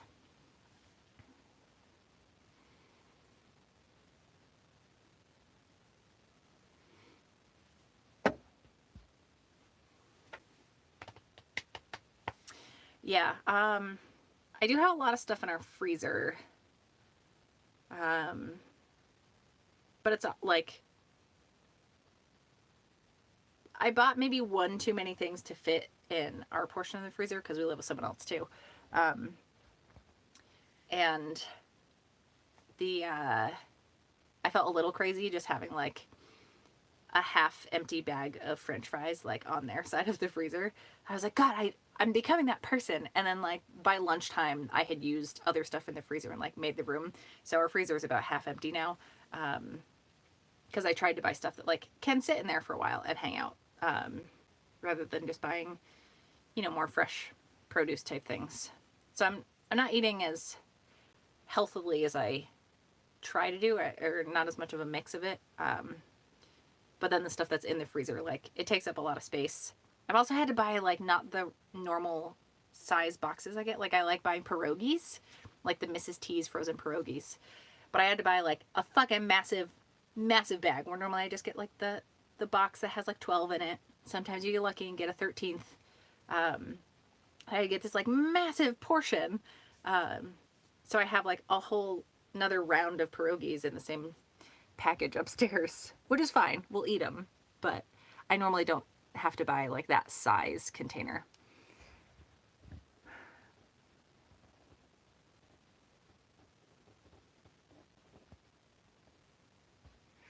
Oh, wow.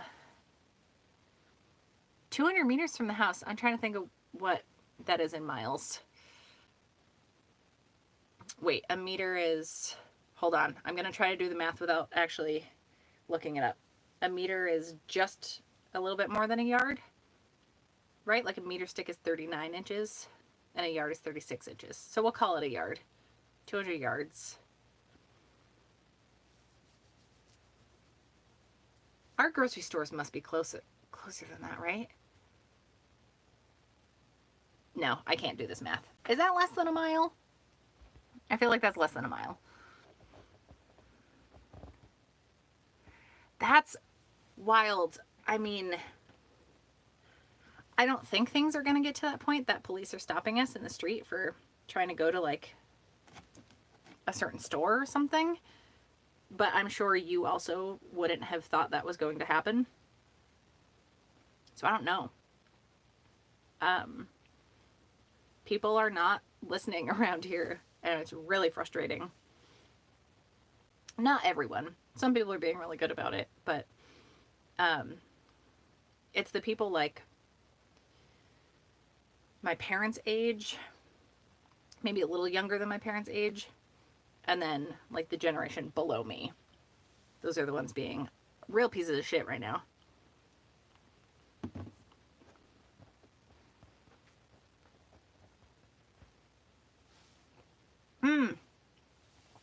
Yeah, Mrs. T's is the shit. I wish they had a spinach and some other type of cheese. I don't like feta, but everything you get that has spinach in it always has feta, and it makes me sad.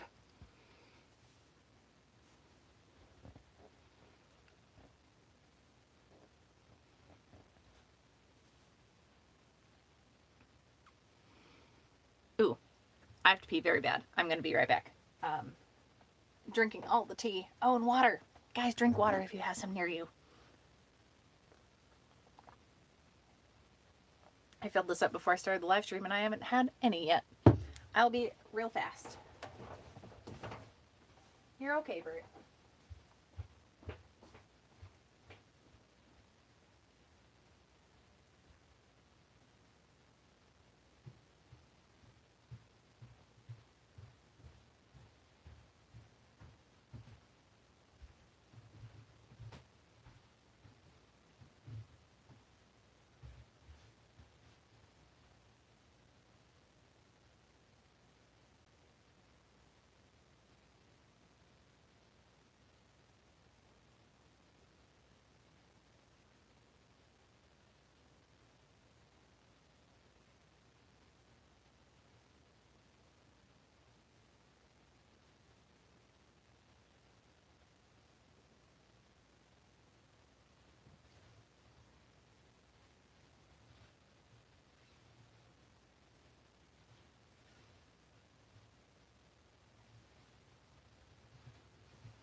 Hi, Wilbert.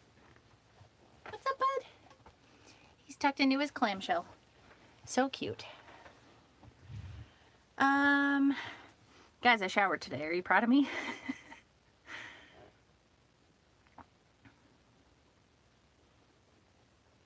Oh, yeah. See, I'm wondering if, like,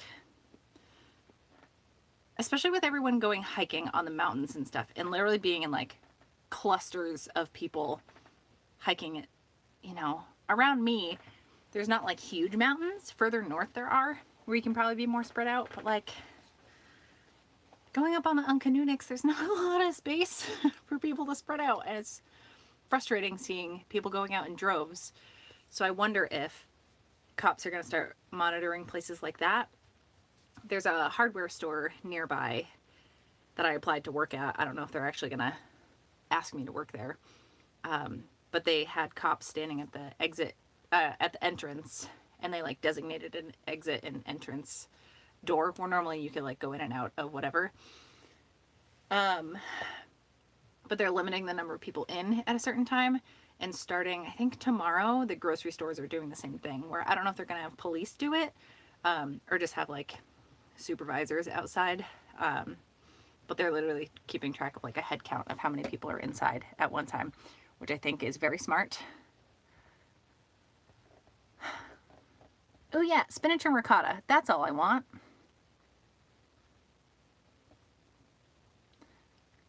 I love ricotta in everything.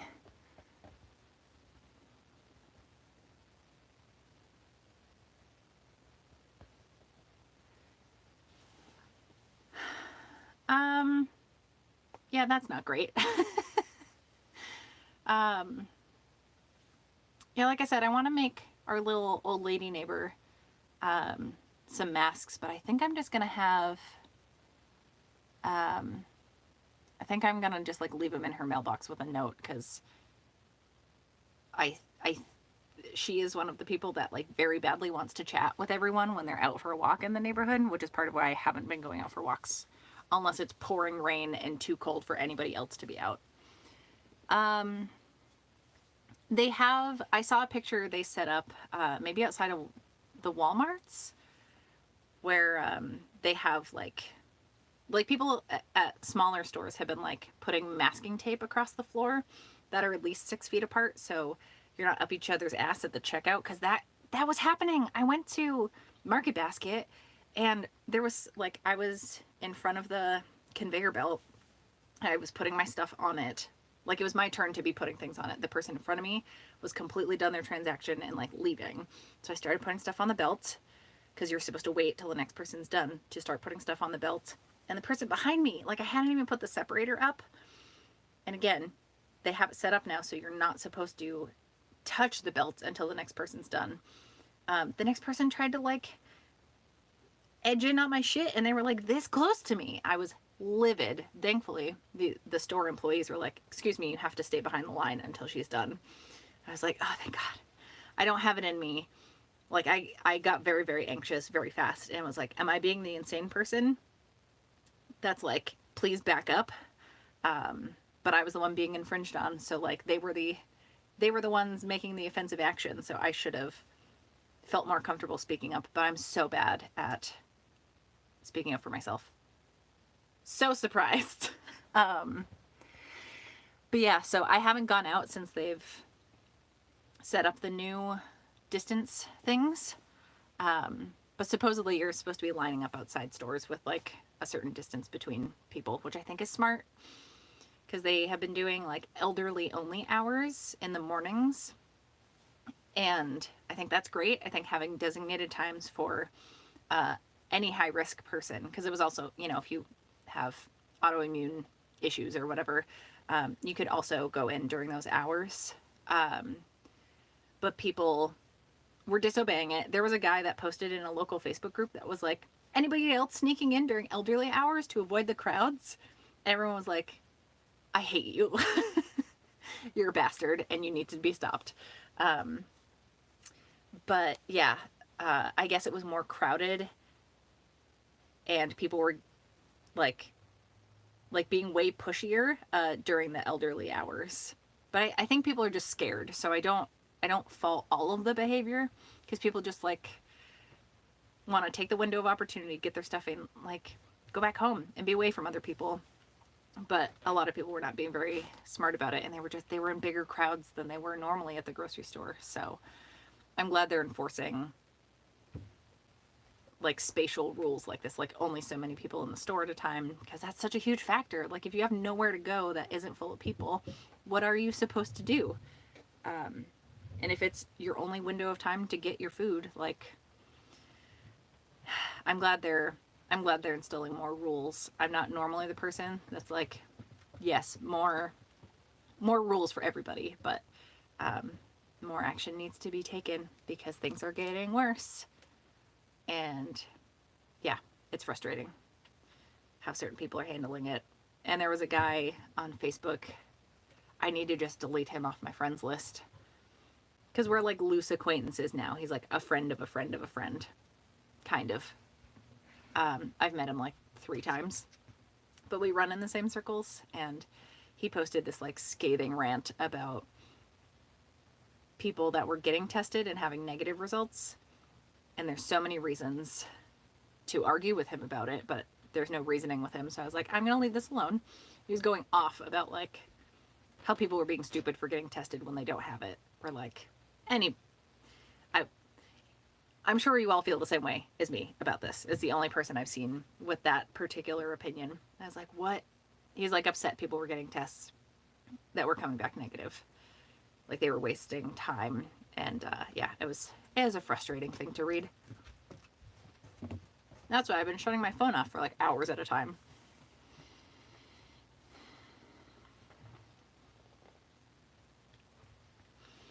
I don't know about my specific town, but yeah, my county, we're over 100. We've been over 100 for a week, so I'm sure it's a lot more than that right now. But I live in the county with the highest number, and I work in the county with the second highest number of cases. So it's like, cool. I'm glad everyone's taking proper precautions.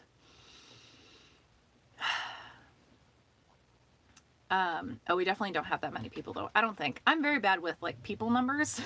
I have no idea. Also, I was watching That Thing You Do, and I didn't realize until this time around that the Wonders are from they're from Erie, PA. They call it Erie Penn at some point. But yeah, it's like a big deal when they go to Philadelphia and stuff. I was like, oh, wait a second. I know people that live in Erie.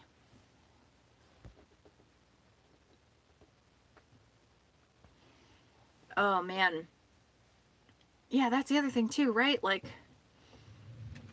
if tests were actually widely available, and I agree, I haven't been showing symptoms with this stuff going on, though, because as Amber and I were discussing earlier, I had that really bad cold like before the frenzy struck.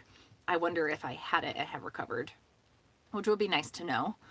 But also, like, I don't feel like I'm in immediate danger, so I understand letting people that have severe symptoms go and get tests. I understand prioritizing testing, but shaming people that like thought they had something going on. There's such vague symptoms they're telling you too. I did hear like an acquaintance of mine, his girlfriend had like got tested positive for it, or was tested. Results came back positive. I phrased that weird. But she like lost her sense of taste and smell, and she's like, this seems weird, and she went to the doctor. She said she like woke up with a little bit of a cough while she was sleeping one night, but other than that, like that entire week before she got tested, that was the only like listed symptom she had. But yeah, she lost her sense of taste and smell, and she got a test done, came back positive, and they were like, oh, we're noticing that people are losing their sense of taste and smell. So that's a fun, vague thing to have happen.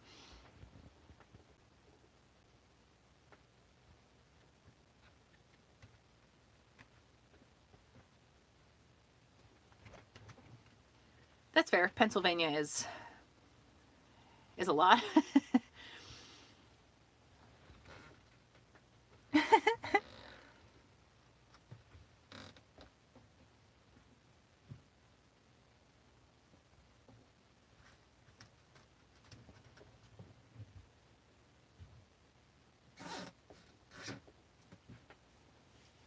Conjunctivitis, really?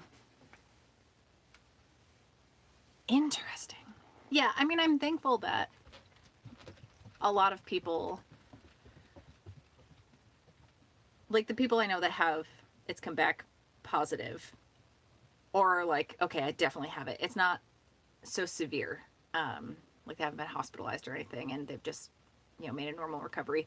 What scared me a lot is like, and I haven't heard a lot about this because this is all still so new, but there was a study I was reading about how it can affect your lung function like after you've recovered.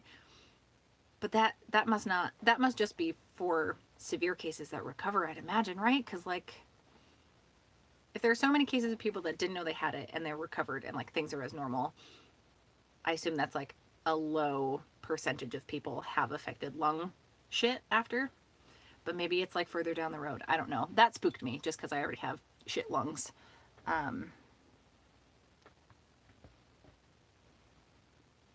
Oh God.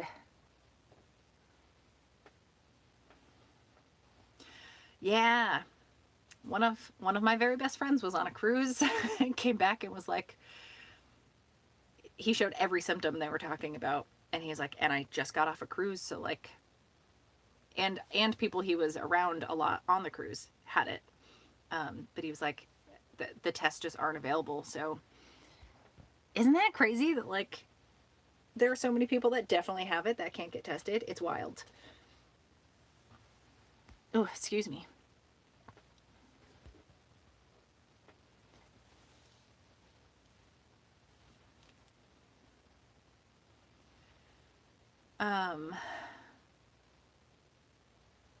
Yeah. Yeah. It is. It's weird. I wish I heard there was an at-home test, but like I've been hearing the swab, it makes me want to like sneeze and gag at the same time thinking about it. But I guess the test they do, like they put the swab so far back in your nose that like you feel like something shouldn't be able to go back that far. Like you didn't know that part of your head existed.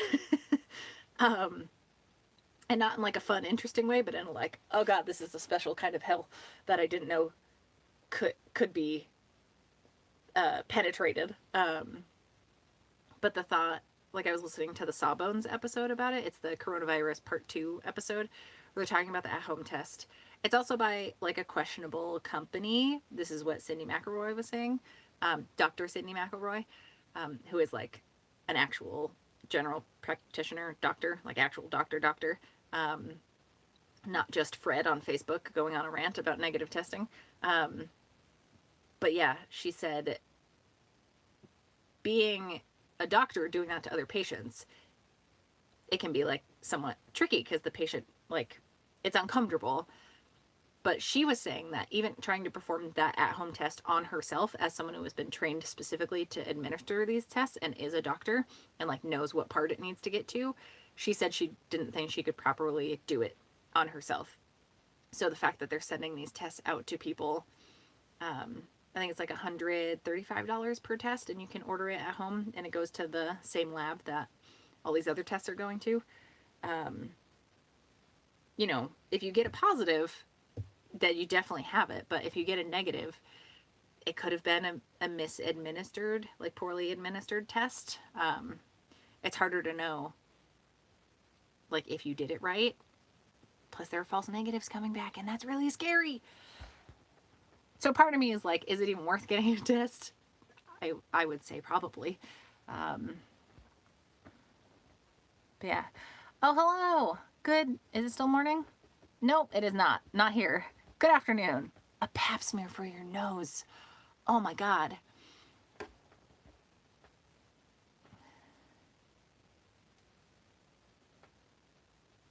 Yeah, thanks for stopping in. You stay safe too. Now I want pizza with ricotta on it. Ricotta and spinach pizza. That sounds like a dream. I think I've even had like vegan ricotta, and because it's kind of sweet, like it tastes pretty good. Like I actually really like, not that I should sound surprised, but like vegan cream cheese. Oh, it's so good. It's so much better than regular cream cheese. Yeah, real good. Where I could fuck up a like vegan ricotta spinach pizza. Ugh, that sounds great. On like garlic naan bread. Mmm.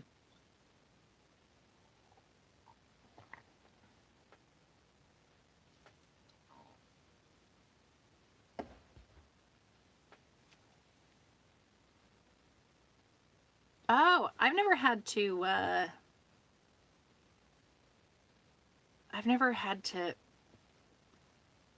be the one inserting things at a doctor's office, I don't think, other than like holding a thermometer under my tongue.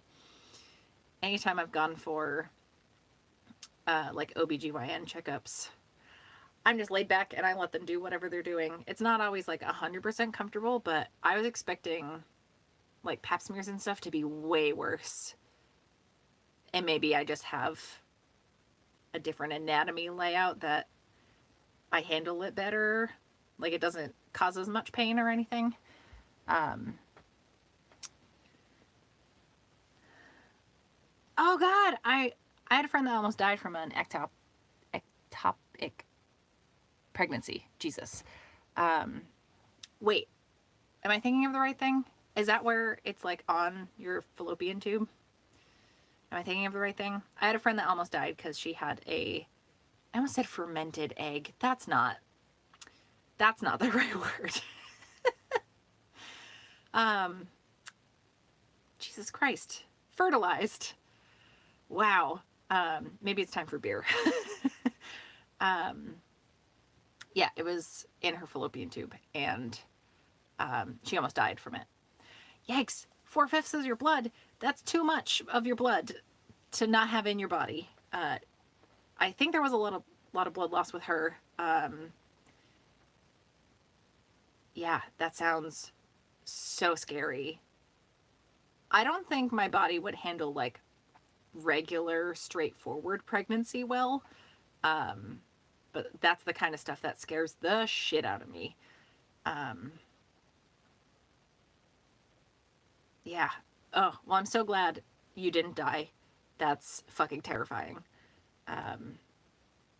Yikes. There's so much stuff that can go wrong through every step of the process. And like, I mean, I feel very, very lucky. I try to phrase it this way every time I talk about it. I feel so lucky that I know I do not want kids. In any capacity. Like I just don't want to raise children. And my partner is also 100% decided on that.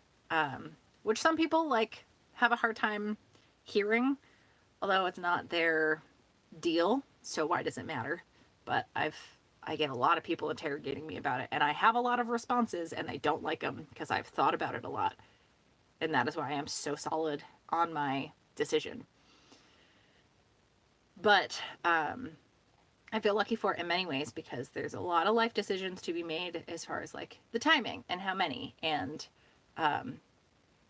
if you choose to raise them with a partner and then like stuff with your partner gets complicated or doesn't work out, like does that change your life plan with the kids? And that's just stuff I don't have to think about.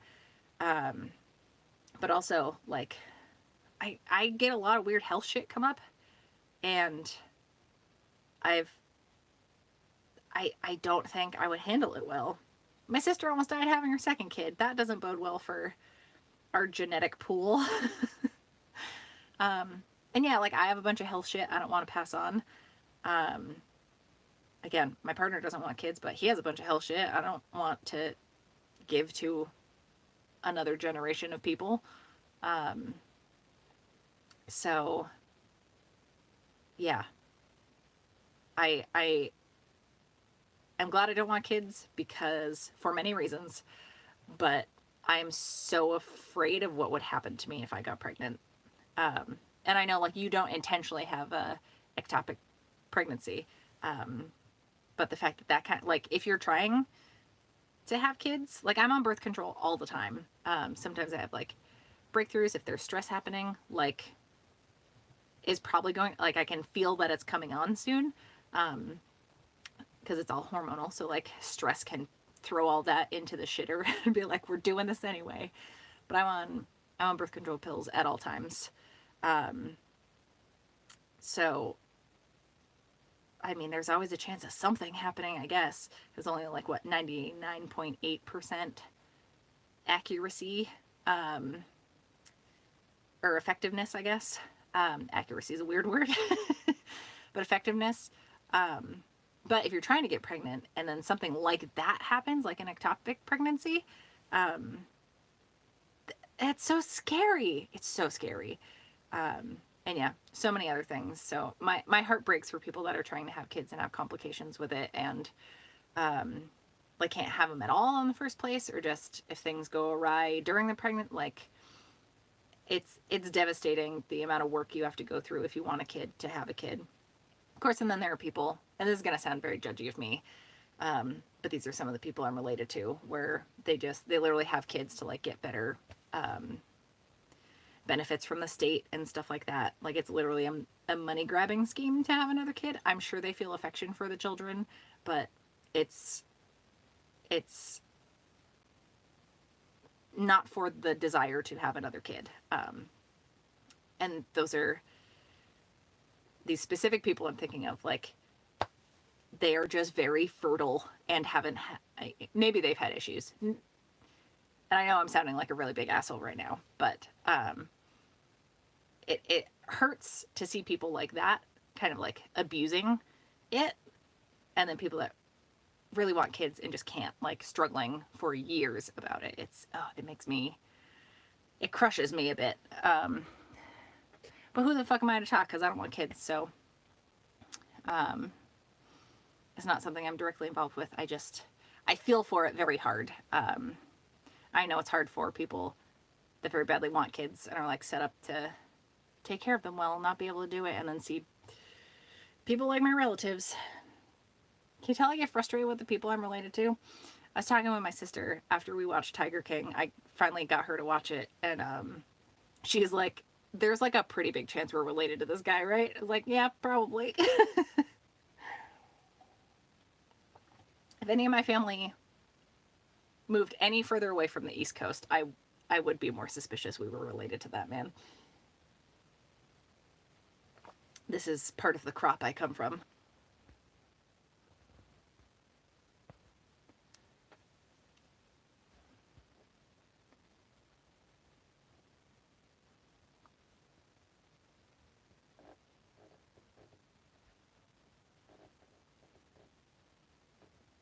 Oh wait, I missed conversation about tilted uteruses.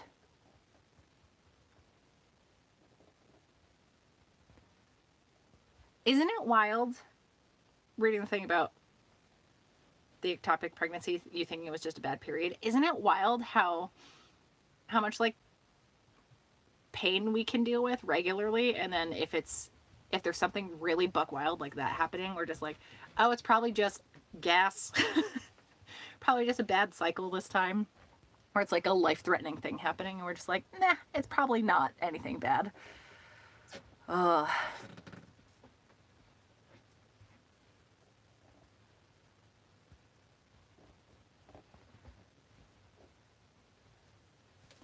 Oh, right, I assume that means your trip is canceled.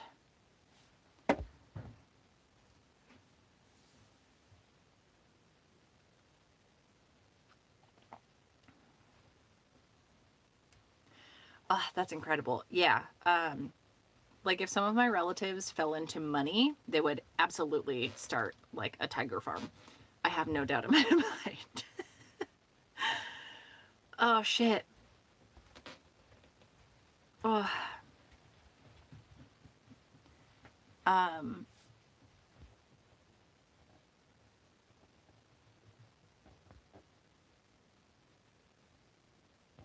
Oh yeah, my OBGYN, I've had her since, I think I started to see her when I was 20. So it's been somewhere between 10 and 12 years. And I'm not in a rush to have any surgery done, but her and I kind of talked about it a lot and came to an agreement where she's like, I don't like to perform hysterectomies and stuff and infertility procedures, if that's what they're called, like preventative procedures like that, to people under 30, just because they're still making big life decisions and everything. She's like, if you push for it, like, we'll do it, but I would feel more comfortable if you wait till like you're 30, because the rate of people that come back trying to like reverse some things that aren't reversible, she said, at least at her practice, it was like 0%, where there were some people in their 20s that had a procedure like that done that was not reversible. And they came back and were like, well, now I want kids now that I'm 29 and I had it done when I was 24. So I have also been asking since I was pretty young.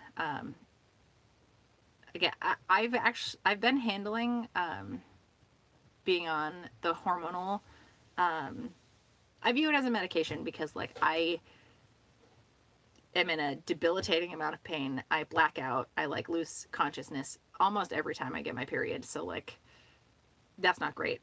She did say she thinks I have endometriosis, but she's like, that's a very long, stressful, frustrating road to go down. And if the medication is like keeping a handle on that, I'd recommend just sticking with that. But if that gets worse down the road, she's also close to retirement. So she's like setting me up for future issues, I guess.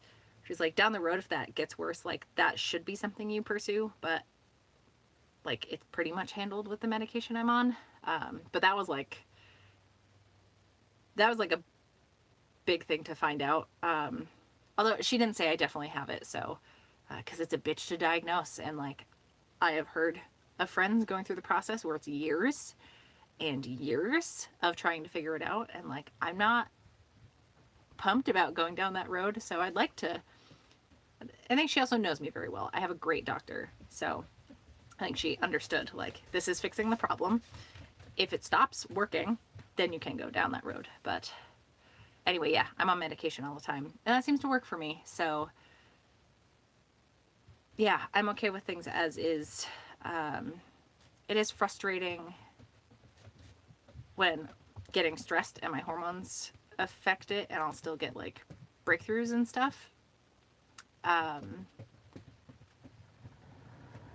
But there can also be a lot of complications getting a surgery. So, like a hysterectomy or something. And like you still got to be on hormonal medication afterwards anyway. So, yeah, I'm okay with things as they are. And then if things get worse down the road, yeah, I have a plan of action.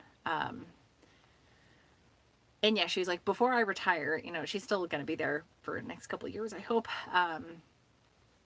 But yeah, she's like, before I retire, like, we'll get you set up with someone that I know and trust that you can be with for a while. It's like, oh, thank you. I love her so much. Hi, Sama.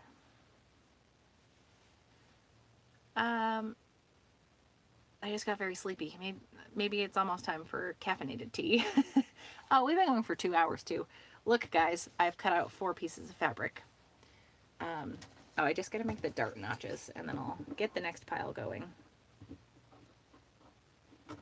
This is also helping me a lot. I feel better chatting with everyone, as I always say doing these. So thank you. You're helping quell the anxiety. Oh, right. I also need to mark those points.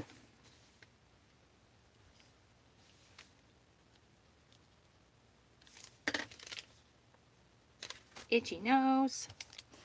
All right.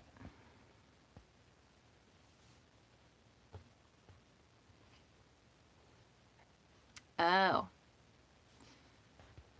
I don't know what either of those mean. What do those mean? Explain, please. Also, I'm really glad we're having this conversation. See, yeah, I don't know why there's such a big taboo about talking about this stuff, because it's not, like, the second any reproductive part conversation comes up, people are like, well, at least for people with uteruses, people are like, oh, gross, why are you talking about this stuff? But it's like, it's interesting medical shit. I don't know. I've heard you ramble about your torn ACL enough times. Let's talk about vaginas for a second.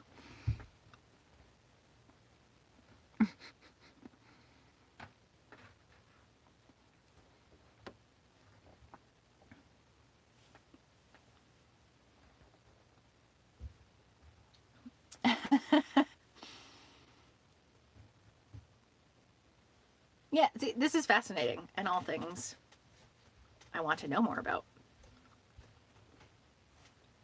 Don't mind me making a mess. Oh, and drink more water. Look at me go. I barely made a dent in this thing. I try to drink like 2 quarts a day, if not 3.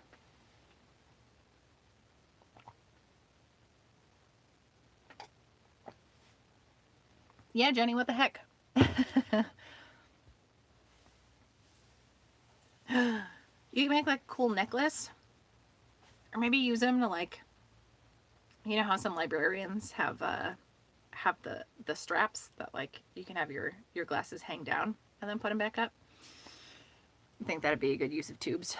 No? I don't know how long they actually are. I'm sure it varies person to person, but you know, you gotta upcycle them, right?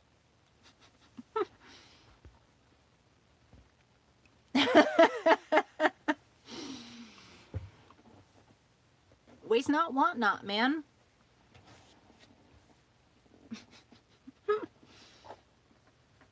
I love it so much.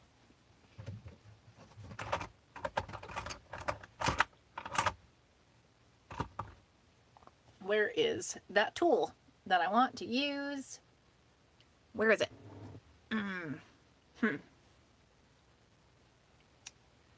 Damn it. Oh, you know what? I'll just do it this way. Try. Ah! Ah! Everything's fine.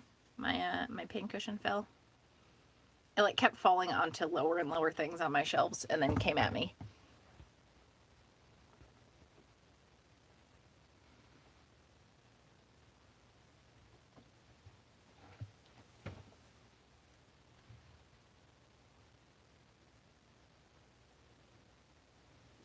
I've never played Animal Crossing. I don't, and I also don't feel like playing Animal Crossing. Like, if someone handed it to me, it was like, here, give this a try, and I had like a couple hours to kill, I'd probably find myself getting into it, but I don't feel myself compelled to check it out. And I'm probably missing out on something I would enjoy, but like I assume most people excited about Animal Crossing now have also been into the game before New Horizon came out. New Horizons? One is a food bank, one is a video game, and I get them mixed up.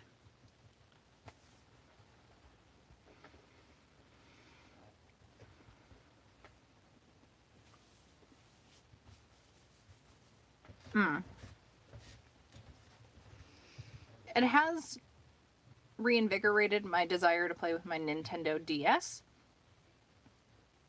Because I have a Nintendo, I think it's like a DSi. I think it came out like mid 2000s. And I bought it in like 2014 because I was going to fly to Denver and wanted something to occupy my time. So yeah, I think it was like $30, but it's great. And I have like Lego Harry Potter and a game called Brain Age, which is basically like Sudoku and some number puzzles. And then Sonic, because of course, and Tetris. I have a Tetris game. So yeah, I get to play all of those, and that's fun. And that's about as technologically savvy as I have gotten as far as like portable consoles. Yeah, I really want to play Brain Age very badly now that I've been thinking about it. Oh, yeah, the DS that I have, you can play Game Boy Advanced games on it. So I think that's what my Tetris game is. Although, oh shit, wait. Pokemon must be on Game Boy Advance, right? I had a Game Boy Color for like a week and a half with Pokemon Red when I was a kid. My brother got it for me off a camper he was counseling at a summer camp. I think he probably sold it off to someone. So I very briefly had, and it was the cool one too. It was the like clear purple Game Boy Color. Ugh, what a dream it was having that. I still think about it all the time. Yeah, maybe I can just get Pokemon on, like for my DS if they have it for Game Boy Advanced. I also have so many games that I haven't played that much on the DS that I do have. So this is how I talk myself out of buying things. I'm sure I'm sure like a cartridge for that is like $6 for a game that I want to play, and I'm just not going to spend the money on it. And again, I don't know if it's even compatible. I haven't looked into it because I'm a cheap son of a bitch. Oh, that's good to know. Well, if any of you have Game Boy Advanced game recommendations, let me know. And when the world opens up again and I can go to game stores, I will look for them. There's a used CD store. They sell like pop figurines and movies and stuff. It's where we go to get a lot of like DVDs of movies you can't find on streaming, because it's usually like $3 for whatever movie you want. It's called Bull Moose Records, and I love them so much. But they have a lot of like old game consoles. Well, not so many consoles, but like the actual games. So you can buy like Sega games and shit.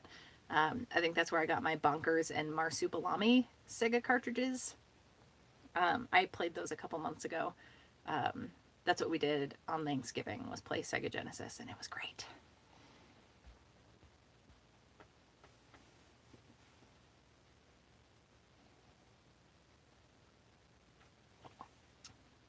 Aw. Hell yeah. Yeah, I don't... Like I said, I didn't really get into like portable console playing. So that would be super fun.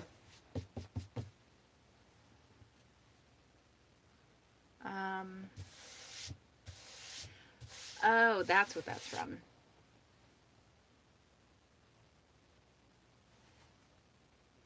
All right, guys. I have one stack fully sorted out. Getting cut and marked at least. Let's grab more polka dots. Ugh, this is gonna be a long weekend. The big order of face masks, I'm not even 100% is happening yet. They haven't like confirmed with me. So it's not 100%. And also I think they're gonna buy the fabric. That's what I was ranting about at the beginning of this. I think they're gonna buy the fabric and supply it to me.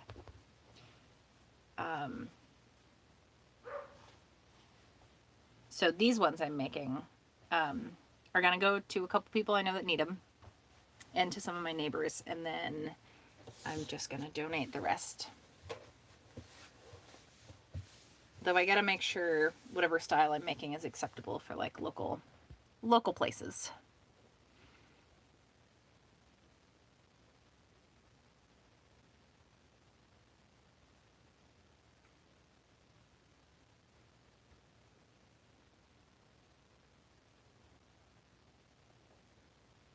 Yeah, I'm using the that one. It's the rude Cheryl, how dare you? I'm using the God. It's on Instructables, and the name of the like article, whatever, the page is For a Nurse by a Nurse, but yeah, it's the AB Nurse mask.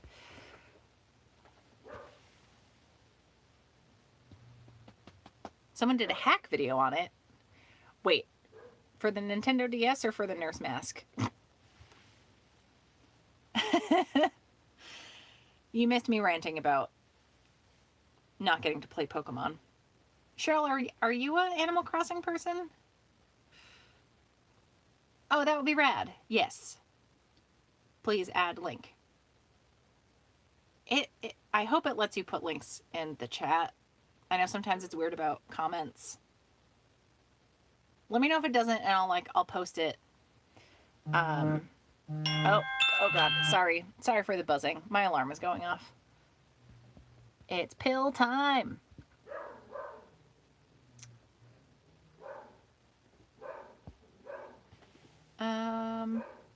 Yeah, if you have an issue putting the link up, just like message it to me somewhere else, and I'll add it in the description of this afterwards. Pardon me very quickly. I need to get my pill, but it's in the other room down here, so I'll be right back.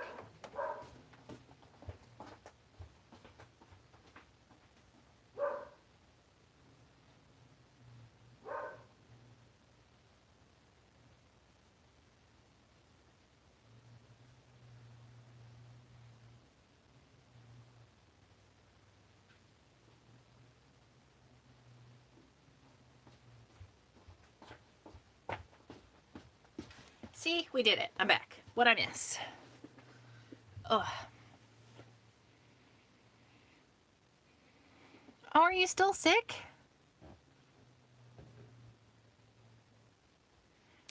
No, feel better. Oh.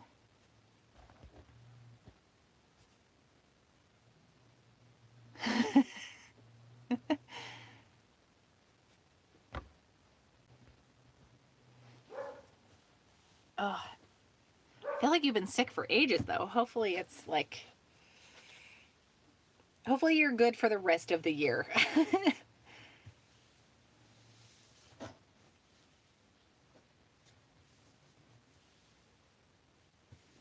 Yeah, sorry if my my alarm scared everyone. I like saw we were past noon, but I didn't realize how close to 1 o'clock it was. Or I would have like muted it before. But yeah, I took my pill. We're good. Everything's fine. Hey, it only took me 2 hours to finish my tea.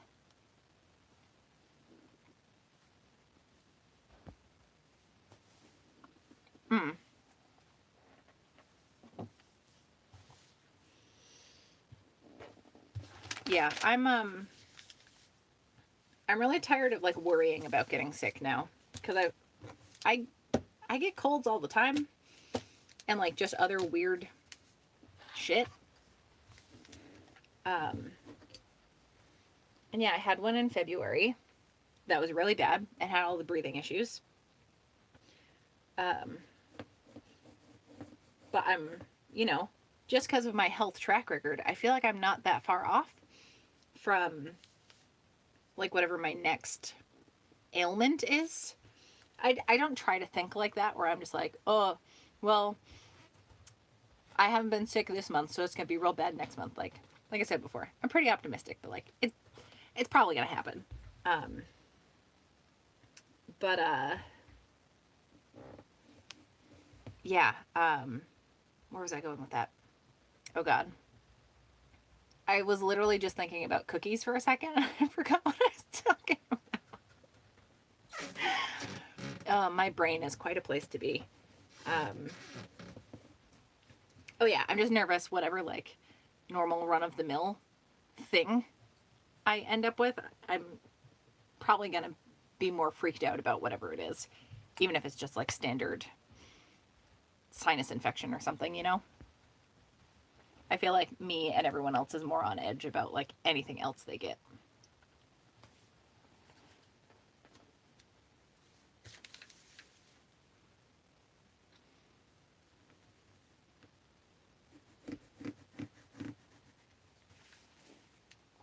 Hey, look at me tracing a pattern. I'm getting work done, guys. Very, very slowly.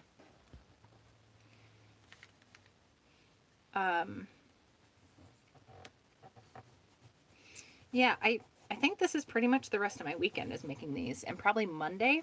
I haven't heard from my part-time job yet, so unless I hear from them in the next hour, I'm probably not working Monday.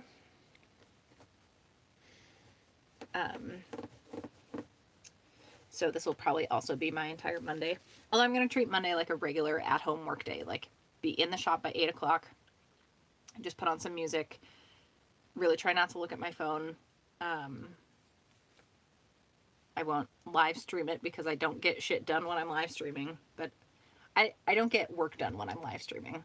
My brain is much happier now that we are all chatting. And also it's Saturday. Like, you get to take days off. This past week was really, really, really, really busy. Which was nice because it kept me distracted, like with work stress and then like at home work stress. It's kind of nice having stuff like that to worry about instead of just the world ending.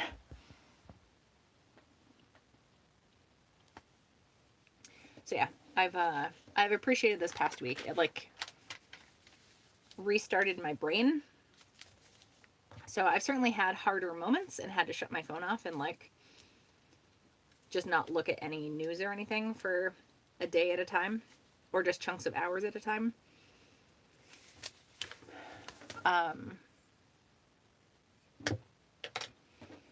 But yeah, I've just had better brain this week. So hopefully that continues, but I'm not going to be hard on myself if it doesn't.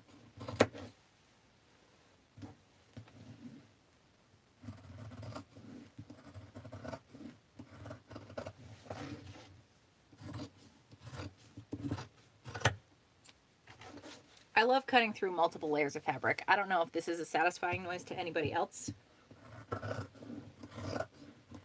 Oh, it's the best.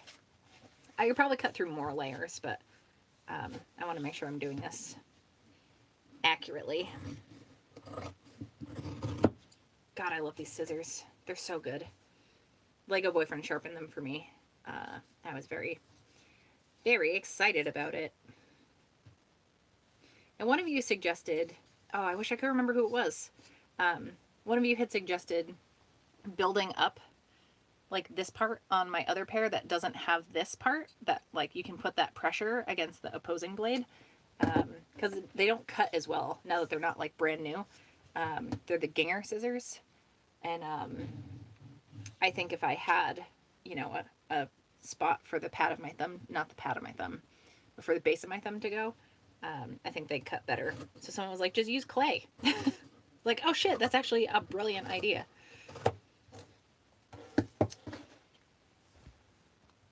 Oh, I'm missing chat things. Oh, I got a notification for that. Hi.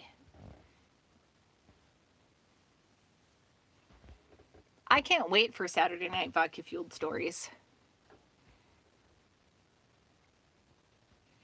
All I ever want to see are people's DIY projects and their pets and their drunken rambles. So I love all of these things. Give me that good content.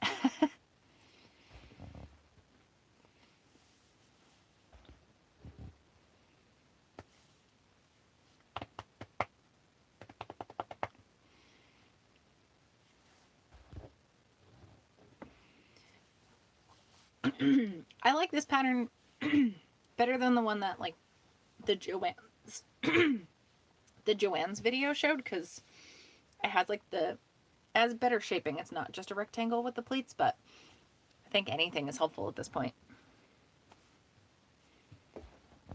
Oh, hell yeah.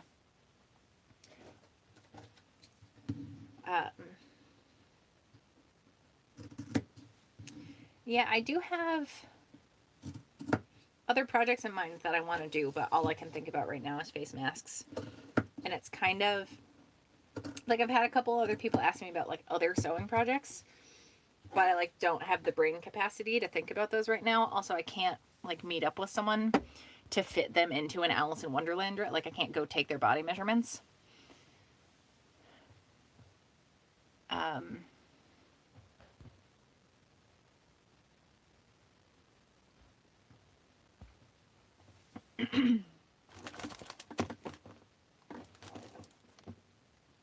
Oh. These Pop-Tarts are not that bad. But they're also not that good.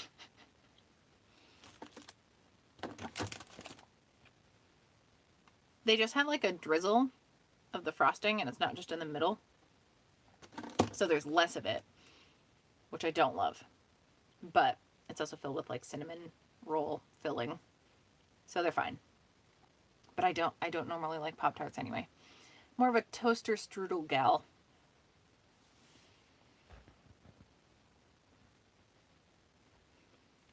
Yeah, they're like cinnamon roll, cinnamon bun, one of those two.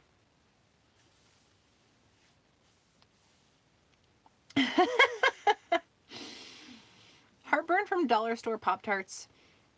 That's the most, like, if I lived on my own, that would be my everyday, is doing stuff like that. It's funny, my partner really likes Pop-Tarts, but they were out of the flavors he usually gets. So I was like, well, he does like cinnamon rolls, so I'll get these.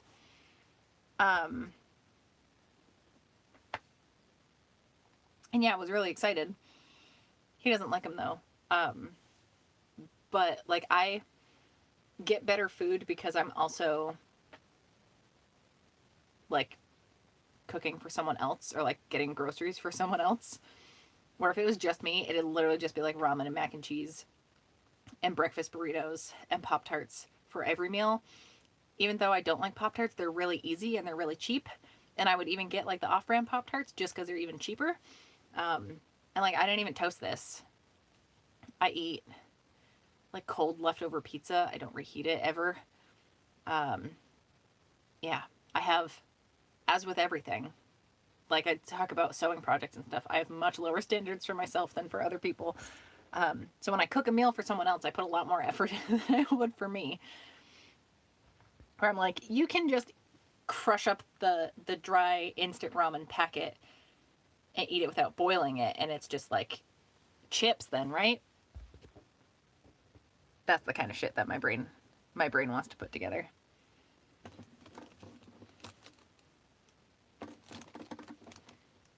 Yeah, they were like unfrosted strawberry Pop-Tarts. And then these cinnamon bun ones. I was like, well, I don't hate Lego Boyfriend, so I will get him the at least like somewhat appealing flavor.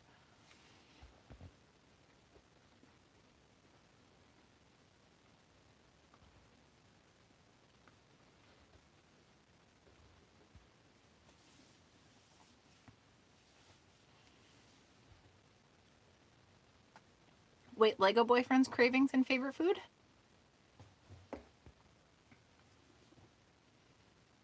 Yeah, he likes the like, I think cookies and cream is his favorite Pop-Tart flavor. Those were definitely out. And he goes for like chocolatey ones.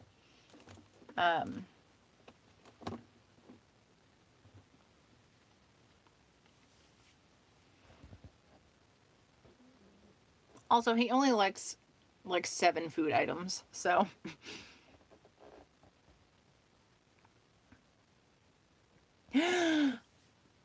I've never bought tater tots, but I 100% will. I never think of those. Are sweet potato tater tots a thing? I hope they are. I want those.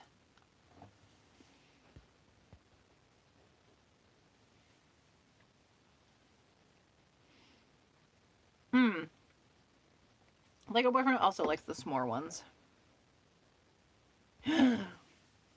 I've never heard of that. You get the unfrosted ones and put butter on them. See, I like the sweetness in them. If I'm going to eat one, like, I would have never considered making these more savory.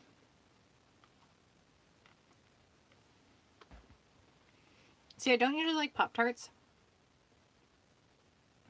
but I fucking love a Fig Newton. And even like the whole grain breaded Fig Newtons, all over that shit.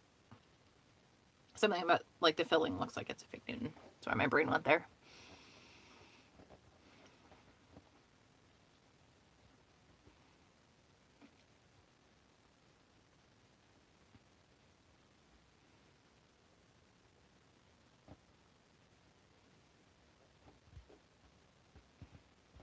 Okay, well, I guess I need to add sweet potato tater tots to my shopping list.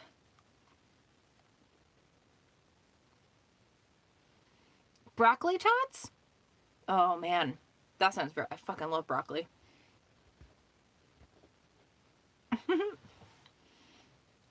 Yeah, Fig Newtons are so fucking good.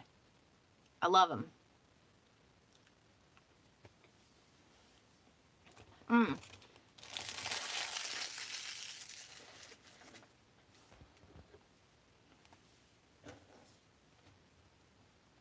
Wait, why are you and Sama fighting, Jenny?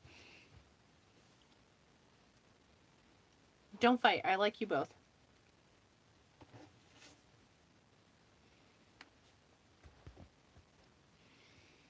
I'm trying to think of like another Frozen thing that I've been getting recently. I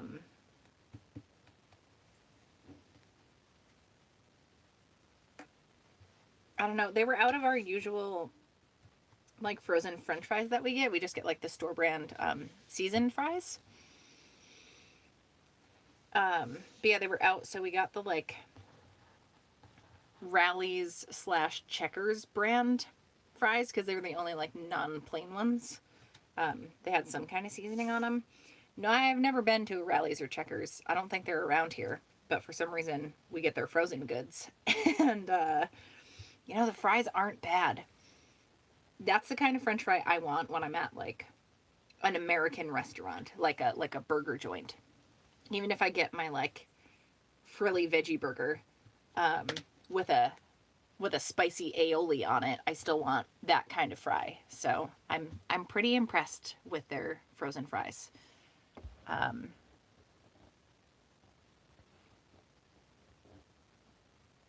Alexa, fries are so good.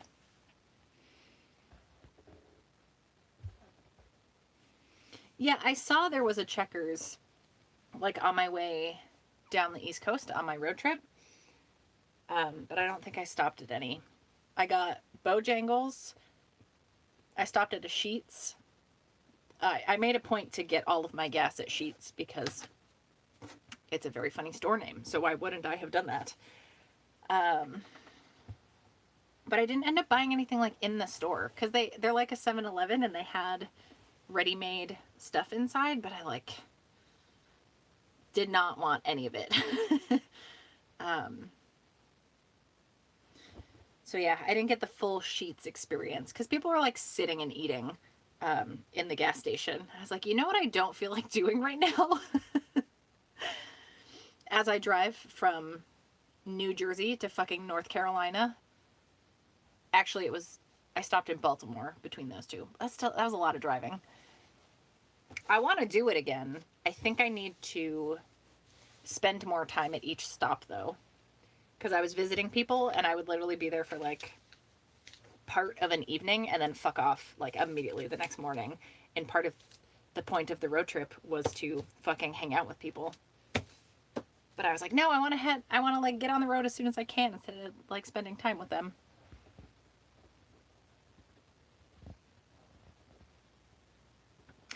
Oh, I hesitated as I said the name of the sweet potato fry brand. And I think it just made me say it more clearly. Where had I just normally mumbled my way through it like I do with every other sentence, it probably wouldn't have activated it. Because I like got hung up, I just pronounced it even more.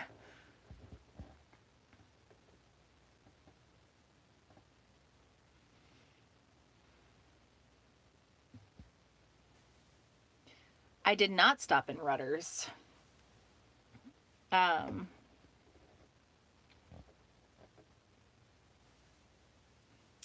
Yeah, I say Baltimore. I was actually in Columbia, Maryland.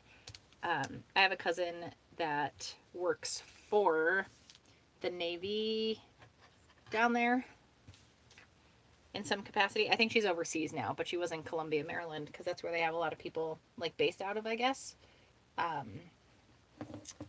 So yeah, we were there, but then we like went into Baltimore to go out for food and everything. And that's where I had Scrapple for the first and last ever time. In the freezer section near like the frozen chicken and everything, all that was picked over and there was just row upon row upon row of frozen Scrapple. And it made me laugh and also want to throw up a little bit.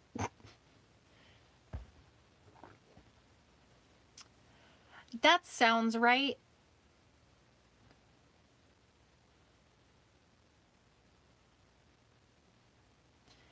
And either by choice or obligation, she didn't really talk about many of the details about things. Yes, more Scrapple for you. I'm sure it's one of those things where, like, you know, certain people's meatloaf, like, not all meatloaf or sausage is created equal. So I'm sure there's a Scrapple recipe out there that I wouldn't hate as much, but I am wildly turned off by it.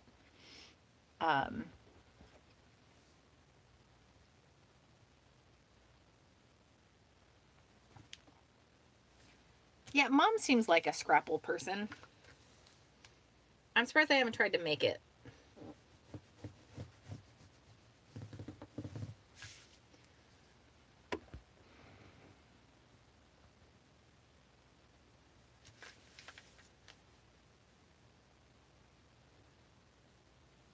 Yeah,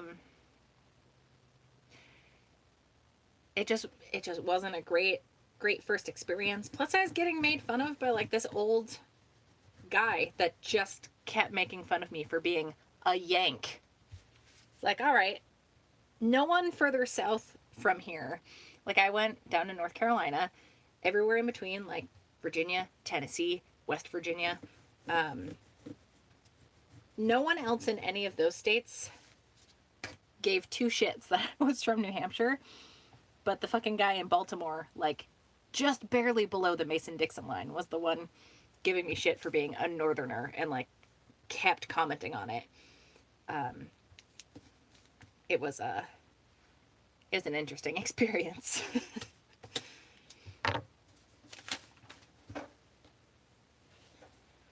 But it was still like he wasn't being too malicious about it, but like he would not let it go. So it's like because he was too close to the border of the North and South, like the dividing line, it's like he had to overcompensate for it.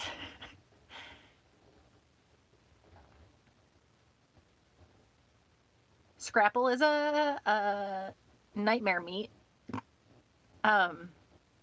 Yeah, I don't hate liver and onions. I mean, I haven't tasted them in a long time, but I don't like, it's a distinct smell and it's an intense, pungent odor, but I don't dislike it necessarily. But again, I haven't had it in a long time.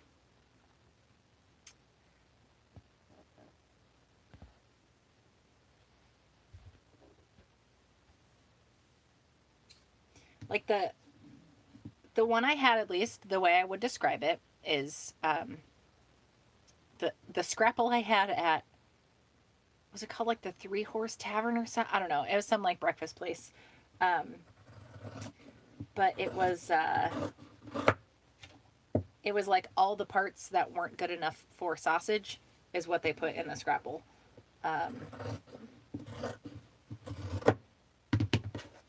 So yeah, not my thing. And I mean, I come from a very German family, genetically speaking, at least, and we celebrated more like Irish traditions growing up, and Native American things. But I don't know how Native American we are after all. But anyway, yeah, like I eat mostly vegetarian. I've been strict vegetarian off and on for like most of my life. And some meats do bother my stomach very much. Like I can't do pork of any kind. Well, that's not true. Pulled pork specifically fucks me up. But I can eat like most kinds of sausage, and I don't know what about like cured meats I have no issue with. And like, I don't know, sausage has like a medley of meat things in it, and for some reason I can, like, my stomach handles that fine. But sometimes if I have a piece of grilled chicken, it's the fucking end of the world. Or that's also if I'm at a restaurant and I don't know what certain dishes are, or how it's getting prepared or cooked, or even just the fact that like if someone's taking me to lunch, I don't want to ruin it by getting sick, so I will just get the vegetarian whatever option, or like veggie based option, like a mac and cheese or something. Just because I know I can probably digest it better.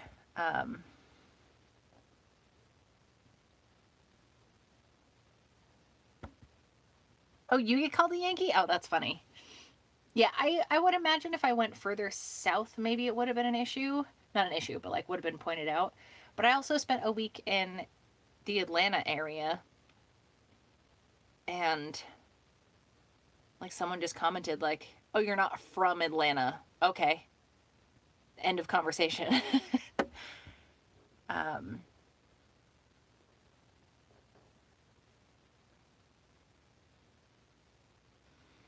God, I love pulled pork. I love it so much and I can't eat it and I'm very sad. So I just cover everything in barbecue sauce. I have enjoyed most of the grits I have had. There's a restaurant, it's like a breakfast place in Atlanta called, I think, West Egg, and they had like garlic grits, and I had that as a side for my breakfast, and it was so good. It is weird, like the way the texture changes so much as they cool is kind of wild. Where I didn't like it when they had been like sitting for too long and became a little viscous, I guess is the right word. So yeah, when they're like, ooh, I used to eat cream of wheat a lot. Like, we grew up not with a lot of money, so that's the kind of shit we'd eat, like rice with some boxed like powdered milk and a little bit of brown sugar on it. I ate that every day for like most of elementary school for my breakfast. But cream of wheat was another one because my mom would just get a giant thing from the food bank. Yeah. Yeah, I haven't had cream of wheat in a long time and I wonder if I still like it.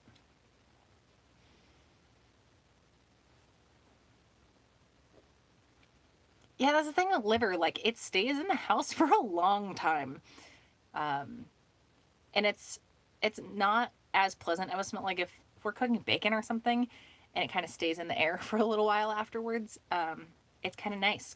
Like, our kitchen's upstairs, so if you open the door onto the main floor of the house, you just, whatever has been cooking, you just get like a big waft of it, even if you're done cooking. And yeah, I would imagine if it was liver, that'd be a little bit of an intense experience.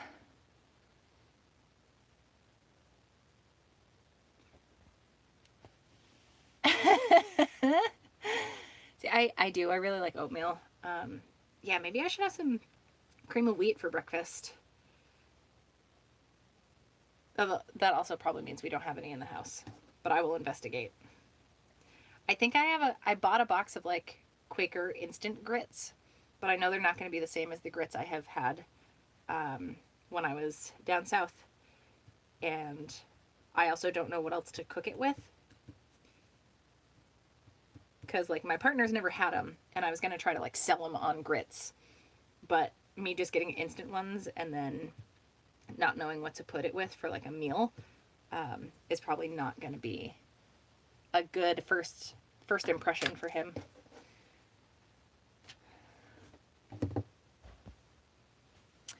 Ooh, I like egg anything pretty much. I don't mind a quiche. I never eat the crust though, so I just make like basically mini quiches, that mini frittatas, I guess.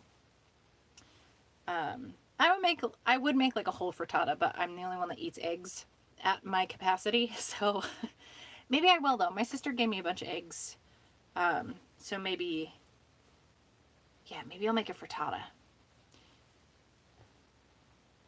because I know it uses a lot. But yeah, I don't like pie crust, so quiche. I mean, I do the same thing that I do with pie, is I sometimes eat the bottom layer that's nice and soggy, but I hate like the edge, the edge of the pie crust is the fucking worst part, and I know that's a lot of people's favorite part, and I hate it so much. I think that's why I don't really like Pop-Tarts, because it's almost pie crusty. It's not like a soft pastry situation. Where like I want a Danish if I want a breakfast pastry. Like a toaster strudel. That's a little more like soft and flaky. But yeah, like a cheese or lemon Danish, or probably any flavored Danish I'd be down with. It's either lemon, cheese, or fruit. I guess lemon's a fruit. You get what I mean. Berries. A lot of berry things happening. Oh, I forgot. Yeah, my niece sent me some strawberries and cream oatmeal.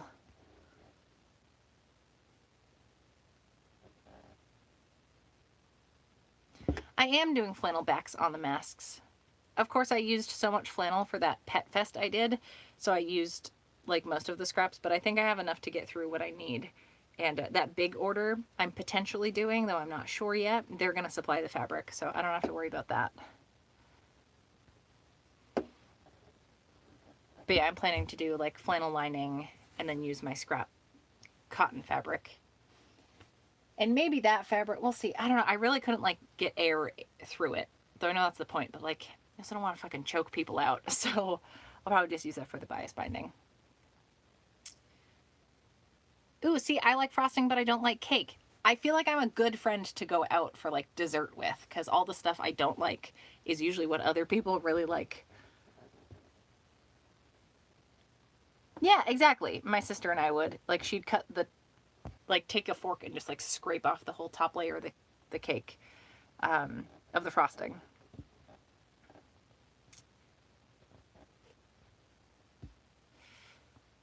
Oh god, frosting's so good.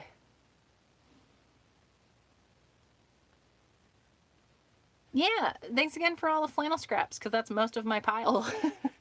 I have some flannel that I've had for separate things, that I did a load of laundry with, and I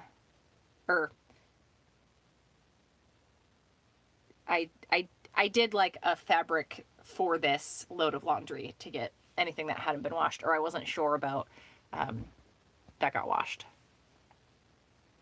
Oh man, I think part of why I like carrot cake so much is because it always has like a cream cheese frosting, and that is the shit. Jenny, remember when we would literally just, like, Mom would get the Duncan Hines cream cheese frosting tub and we would just eat spoonfuls? No wonder I have such a sweet tooth now. I got myself another bag of those soft baked cookies from Shaw's, which I think I have such a love for because of us eating all the time and like putting ice cream on top of and making our own ice cream sandwiches, or putting the fucking cream cheese frosting on the cookies. Yeah, I got another bag because I deserve it. And also they were on sale, so.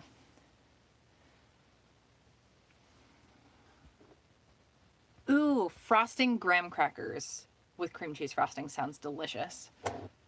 Oh, I don't like whoopie pies. Someone I used to work with would make pumpkin whoopie pies with cream cheese frosting, and I would just scoop out the middle, which made her mad, but I was like, but I love this part. This is why I just don't indulge in people's birthday cakes at all, because it makes people sad when I just eat the frosting. So I just tap out of the whole thing. I'm like, I'll just sit back and cheers from the corner.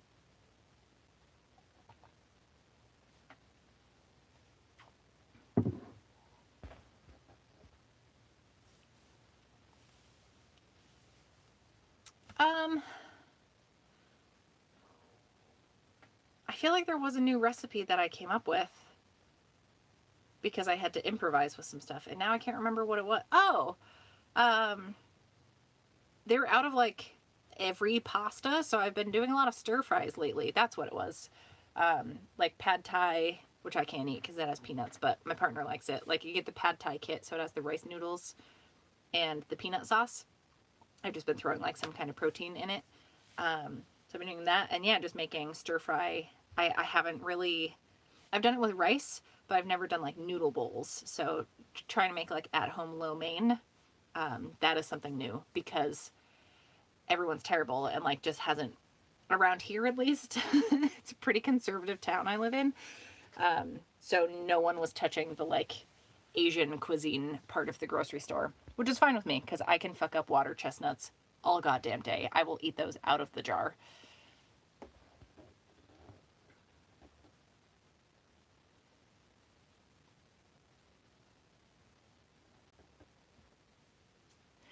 Blueberry Pepsi?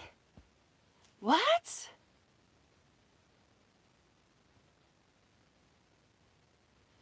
The only time I eat graham crackers is if I'm making s'mores. That's it.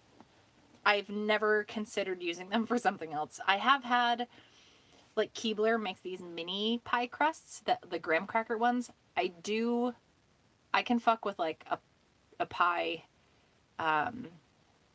We basically made like s'mores pies, me and my friends one day, because we wanted s'mores, but we didn't have access to fire. So we just baked these like mini graham cracker pie crusts. And yeah, put like Nutella inside, or I think I cheated and put Biscoff instead of like chocolate. We put Nutella inside, or any other chocolate bar, like it's gonna melt, and like marshmallow on top. And yeah, super good. And if you don't have an oven to bake it in, you can just do Nutella and marshmallow fluff. God, I love fluff. Ugh, now I want fluff. I have a big tub of it upstairs, but I haven't touched it in months. I'm gonna make hot chocolate. Oh my gosh, I have fancy hot chocolate upstairs too. The Land O'Lakes caramel hot chocolate with, what's it called?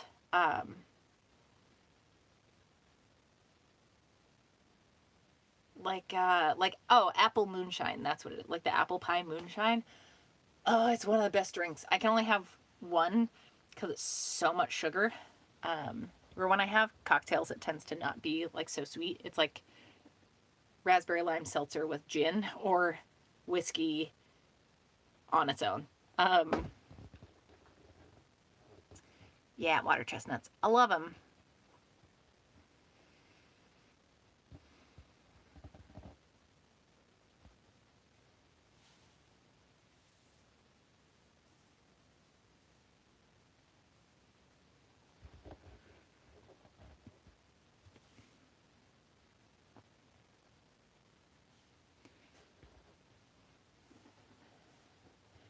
Yeah, I can definitely fuck with graham cracker crust.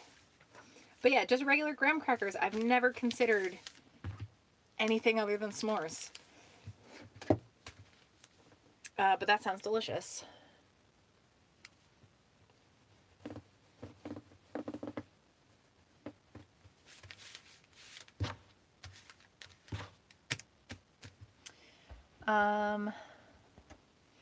Ooh, no-bake cheesecake. I make really good cheesecake, but I can have like half of a forkful. It's like too much for me. I have a really big sweet tooth, but like it's just so rich, where I used to not like it at all, but now like I don't mind it. It has a good taste, but it's just too much. So I take like the tiniest bite, but that's okay. I don't mind making it for other people.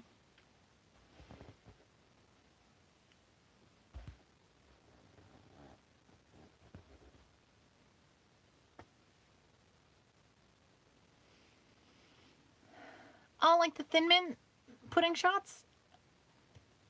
They're so good. Yeah, I should make myself like an actual cocktail later. I have some beer in the fridge. I'm not like excited to drink it at this current moment. Maybe later. I don't know. But yeah, maybe if I like get fixins out to actually make like a nice cocktail, maybe I'll do that. I do also have wine. I don't really feeling like drinking wine either.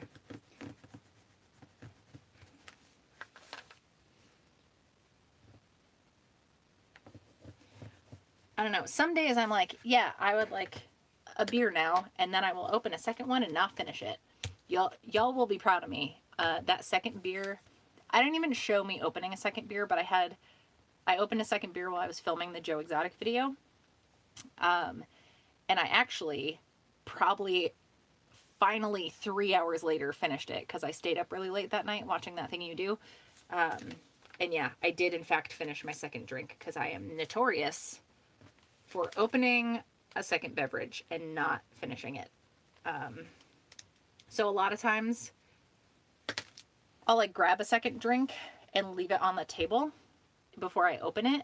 Because I used to like open it as I was walking to my seat if we're watching a movie or something. And take like a sip and then not touch it for the rest of the night. But now I will make a point to like just leave it unopened. And then once that 20 minutes kicks in where I'm like, oh, that's right, I forgot I grabbed a beer. If then I still want it, I will open it. Most of the time I don't. So yeah, I waste less now. But I'm glad I don't feel the need to finish a drink just because it's in front of me. I stop when I don't feel like drinking anymore. Oh, we should do a family Easter Skype. Oh, hello. I'm making masks.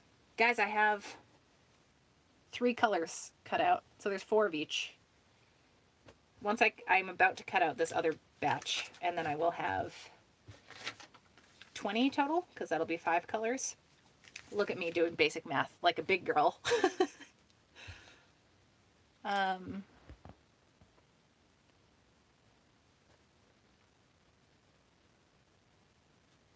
Yeah. Well, you're helping me keep my sanity while I happen to be cutting out fabric. I'm getting something done here, so that's fine with me. I kind of just want to cut the fabric today.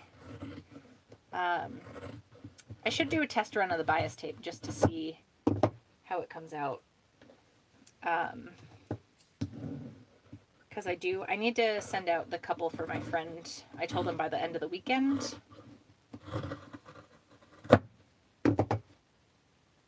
So we'll see. We'll see where I'm at. Yeah, exactly. Sanity is a hot commodity.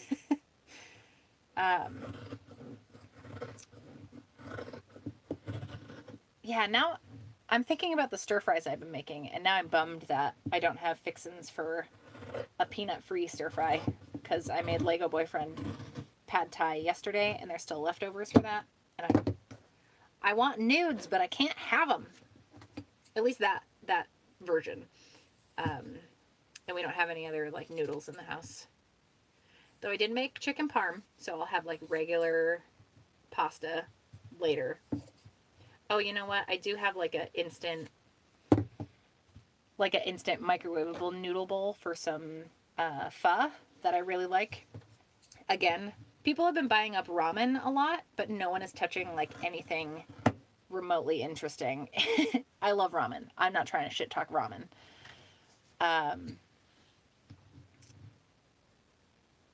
Oh yeah, you're welcome for live streaming. Thank you for hanging out. I appreciate the company.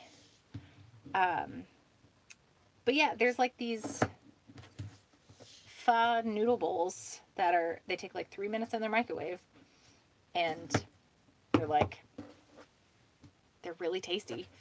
And like low calorie and everything. But it's so fucking good, and like, as with that type of noodle bowl, it's a very like broth heavy situation, and it's so much liquid going in that I do feel pretty full when I have it, because it's not like a ton of noodles, but it's like having soup. So it's real tasty. Well, I could try making like a peanut-free pad thai sauce from scratch. I did just get like a kit with like a packet that had sauce in it. It also recommended like crushing up peanuts into it, and I just didn't want to fuck with it, so I didn't do it. I don't know what else goes into pad thai. Like, I just added some chicken. Even when I make instant ramen, like the top ramen, I'll cook an egg and add that in, and like add some other seasoning to the chicken top ramen. There's like a garlic chipotle grill seasoning that I use whenever I grill anything. Oh, it's so good. But I add that into the ramen as well as an egg, and then sometimes like scallions or something.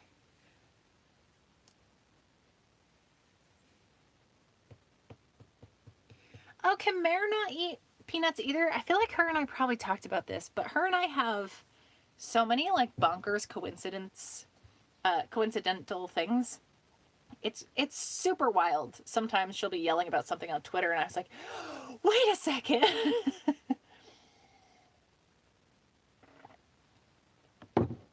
I'm very thankful that you and I are friends, but I am also thankful that you introduced me and Mare, because she's great. And like when her and I met up in New York, when we were both there at the same time, because of course we were in New York at the same time.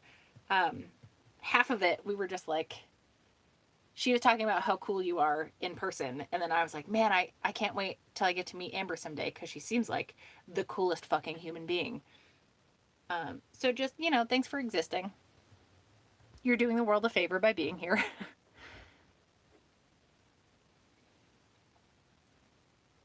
Yeah, I feel like her and I talked, maybe it was Peanuts.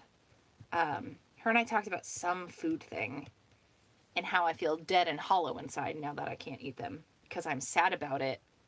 I get genuinely bummed about it probably 2 or 3 times a week. I used to eat peanut butter all the time and honey roasted peanuts, like by the bag.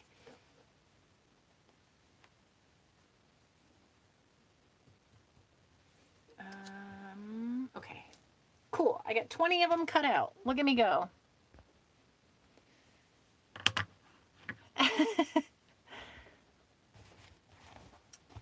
I should iron this out before I start laying out pattern pieces. I'll take the iron out after though. Oh, look cute, it has little hearts all over it. You guys.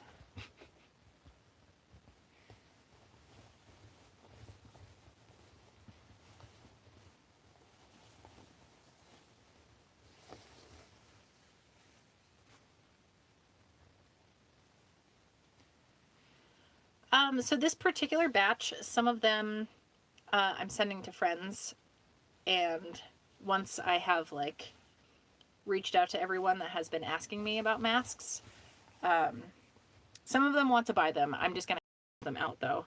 The rest are gonna get donated. I did get asked by like a big business to make them a bunch of masks, but they're providing separate fabric and stuff. So it's for like employees of it's a car dealership, so like I don't feel bad charging them. But yeah, I will find a place that these are, find a place that is accepting this style of mask and donate it once I have fulfilled all of the requests. And like people that like my little old neighbor, she's in her 80s and I want to give her a couple. So people like that I want to help out will be getting some. So yeah, they'll all be finding homes eventually. There's just, I mean, the demand for them, it happened so fast. Like I made a batch for my mom's work because she's working with the public a lot right now. Oh my god, wait, you can't eat eggs? I eat eggs every day. I don't know what I would do. I guess there are good egg substitutes these days. So if they're mixed in with stuff, but I eat like just eggs over easy and egg sandwiches all the goddamn time. I'm so sorry. That makes me very sad. That would be a bigger sadness than with peanuts, because like a lot of people are allergic to peanuts, so there's lots of substitutes available. And I like the taste of like an almond butter, and they have a lot of flavored ones too.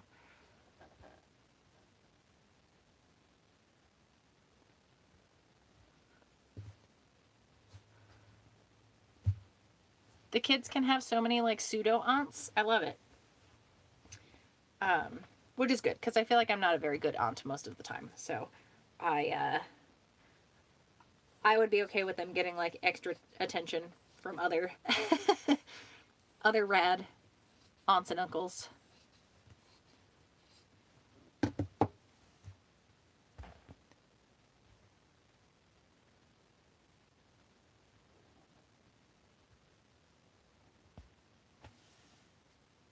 Oh, that's good. I'm glad there's some kind of like reasonable egg substitute out there.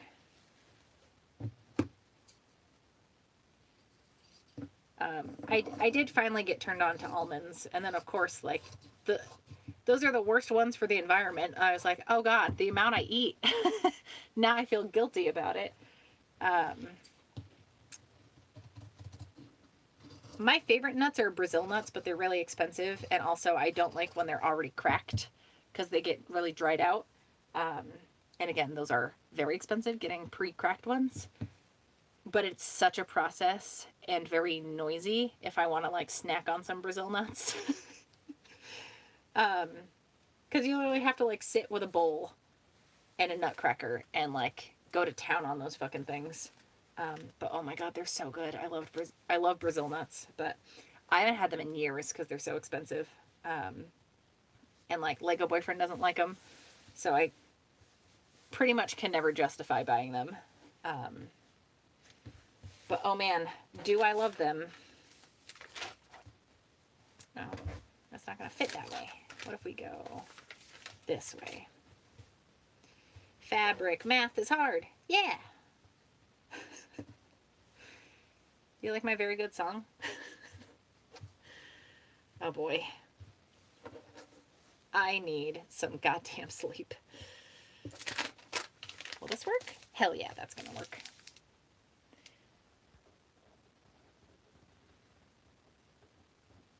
I literally sit on the floor because we have a coffee table that's like pretty low to the ground. It's at like couch cushion height. So, yeah, if I want them, I don't want to like be hunched over the whole time. So I sit on the floor and have like a bowl and then nutcrackers.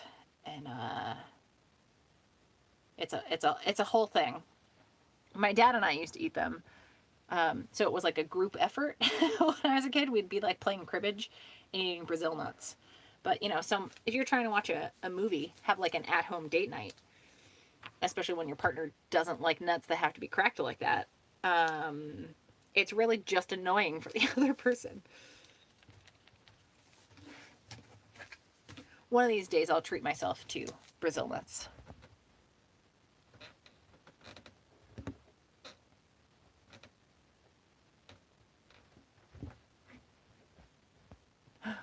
Wait, what can be one of the other songs in the musical? I missed it.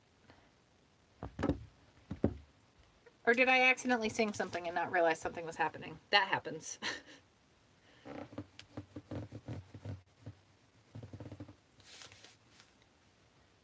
All right.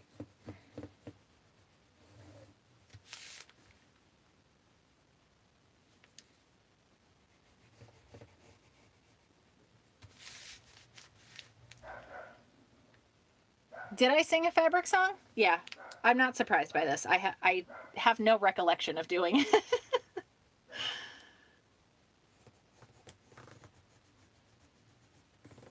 That's the thing, man. I sing dumb nonsense shit to myself all the time.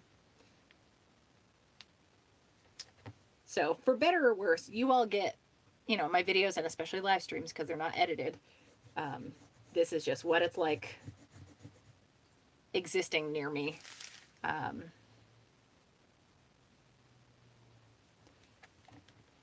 And I get just as confused as other people do.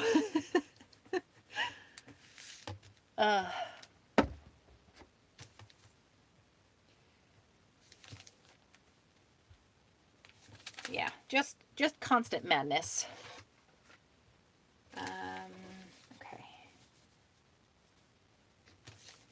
And this fabric is really cute. I very much appreciate the person that donated it.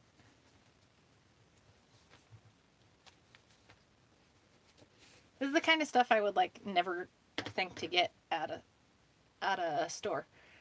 She said they were like fat quarters. Ooh, a game I used to play at the dental lab I was at for a really long time. It was like Olympic level making songs inappropriate at all times because we'd have the same station on the like work radio all day, and it was me and two other dudes that are both pretty funny. And like I think I have an all right sense of humor, and we all liked like wordplay. So yeah, we'd come up with some pretty funny shit, but of course I don't remember any of them because it's been years since I've worked with them. But I do. That's one of the things I miss the most about the lab. Also just screaming the words to single ladies at at one of my coworkers because he just heard the song so much he hated it. So when it came on the radio,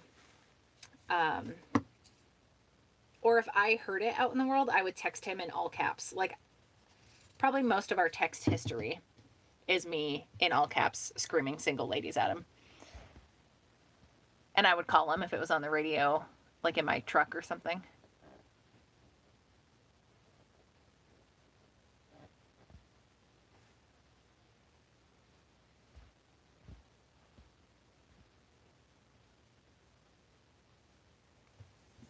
Oh, I've come up with a bunch of songs for Bert that I don't realize I'm singing until Kevin is like, "What you doing?" Because I don't have a good singing voice, but it doesn't matter. Neither does he though. But it doesn't stop me from serenading my dog. The one I've been singing now that springtime is here is Here Comes the Sun by this little band called The Beatles. But instead of Little Darlin', it's Little Dummy. And then just, more lyrics about how he's a really big baby when it's wet outside and snowy.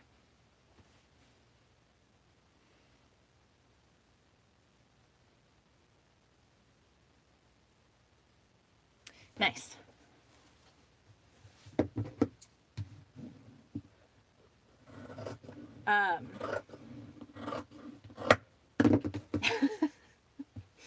Do the kids know about Thunderstruck, Jenny? Oh, Lego Boyfriend and I were talking about Scrubs last night. I don't think I brought this up. I don't think he knows about this at all, but I will have to tell him today. He was talking about Scrubs because JD and Turk have a podcast now called like Fake Doctors, Real Friends, I think. I don't know that I really care to listen to it. I don't mind Scrubs, and I don't mind Garden State, but like Zach Braff doesn't really do it for me. But who knows? Maybe I'll give it a try down the road. But it hasn't really piqued my interest yet. Anyway, I wanted to tell him about the Pringles thing. But we didn't.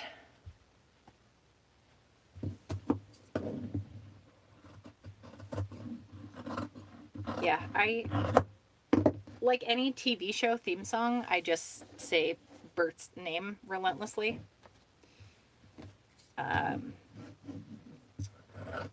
Like when I did it with Frank too, our last mini dachshund. For any of you that don't know, we had one a couple years ago, and he was great. And I feel like him and Bert probably would have hated each other, but that's all right. Or they would have been best friends. I don't know. But Frank had a much different personality than Bert does. But yeah, if we were watching Game of Thrones, I would just sing Frank, Frank, Frank, Frank, Frank, Frank, Frank, Frank, Frank, Frank, Frank, Frank, Frank, Frank, Frank. It was a lot. And every other theme show. Bert also fits into a lot of things.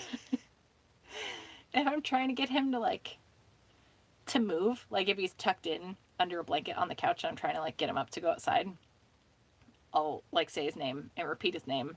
Usually if I go Lil Bert, it'll get him to move. He's out cold right now, so I feel like I may have to do this later. But I'll take a big deep breath in and then go. And Lego Boyfriend hates it because I'm sure the dog also hates it. Take a deep breath in and go, burr, burr, burr. Because I'm the worst. And yeah, just make a air horn siren. If someone else did that to their dog, I'd be livid. I don't know why I do it to him. Poor bastard.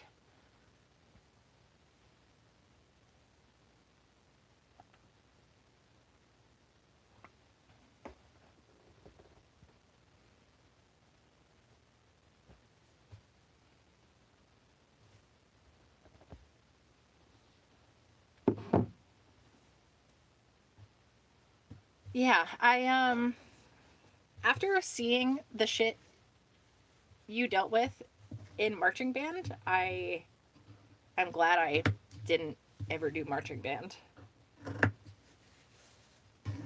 Also, that's 2 live streams in a row we have talked about marching bands. I'm here for it.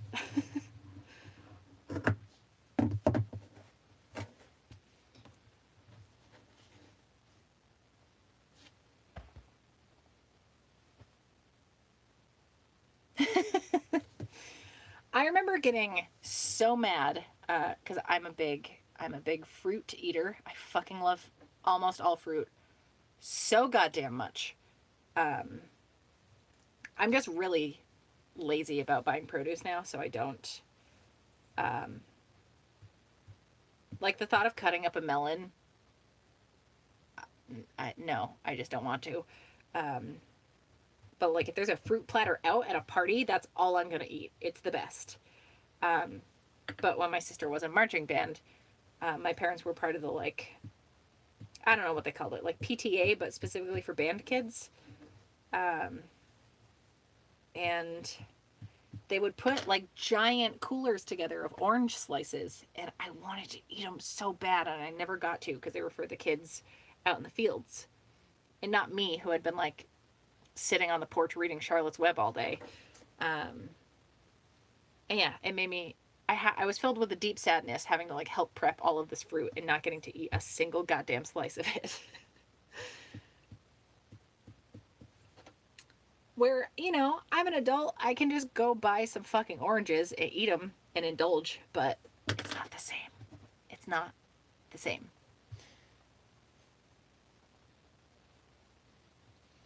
Who else will I hold a grudge against other than the kids in the field?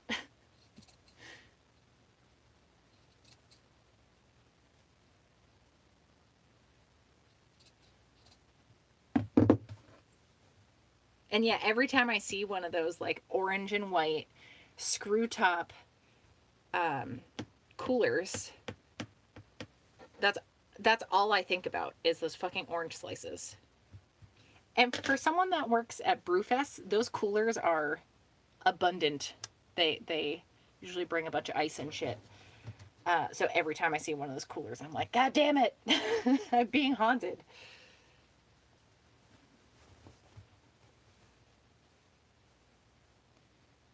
All right.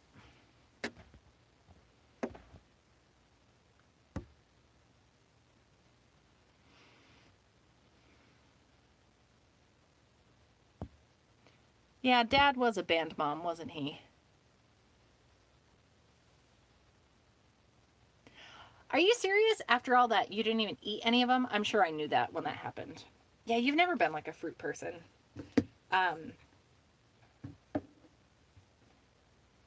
Yeah, like most of the vegetables I ate growing up were out of a can.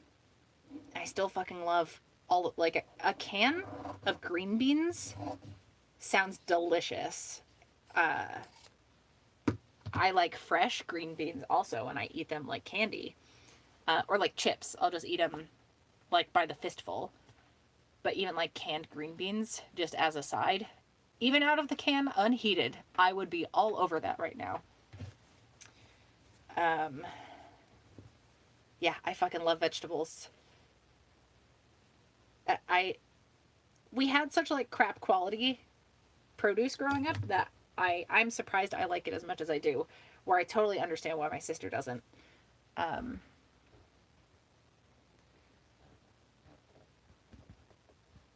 Yeah, canned green beans are so good. They're like almost kind of sweet. I don't know. I love them.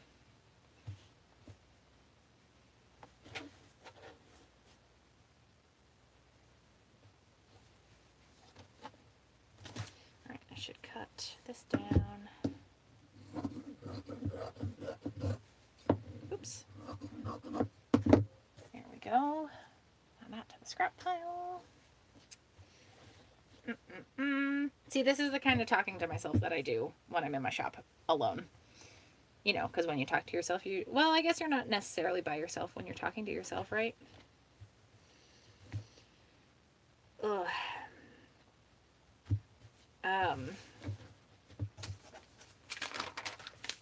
Yeah, I do feel like I'm running out of podcasts to listen to, which is a very specific problem to have.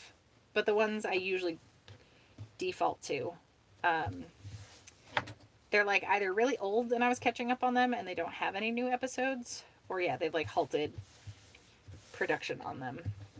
Although there is a podcast I found in the past couple months called Thirst Aid Kit, like First Aid Kit, but for thirsty people. And it is the greatest show of all time. I know My Dad Wrote a Porno. It's on the list. I haven't gotten into it yet. I hesitate to, it's like too big a thing. So I have to be in the right mindset to start like a big show like that. Where Thirst Aid Kit, you can kind of jump in and out. You don't need to listen through the whole thing. Like, it took me forever to get into the Adventure Zone, but now that I have, it's like my favorite shit. Except, you know, the current campaign is not my favorite.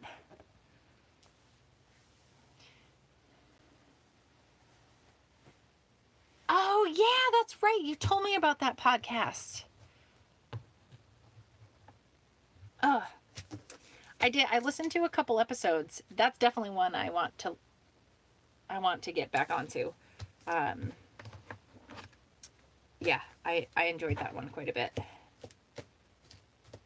You say porn is not that deep? Phrasing, Jenny. Phrasing. Yeah. I think once I cut this stack out, I'm probably going to go because I am getting like shaky hands because I haven't eaten, because I have been live streaming for 3 hours and 17 minutes. Holy shit. Well, no wonder I'm hungry. It's fucking 2 o'clock.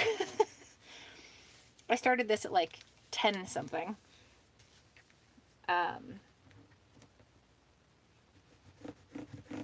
Also, I have to pee again.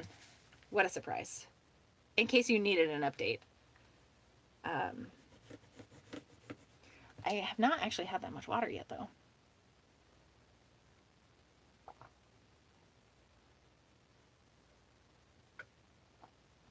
All right, we're half a quart down.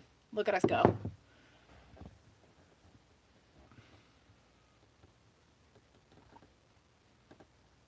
Oh, hi, Rob. I was just talking about that podcast. Is it good? Because I used to watch Scrubs. I can't get myself excited to listen to Zach Braff on his own, but I do really like that other guy. So I feel it's probably really good, right? If he's bouncing off someone else.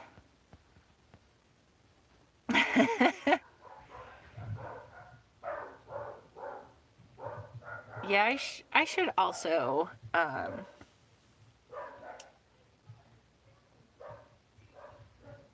I should also go take a nap, actually.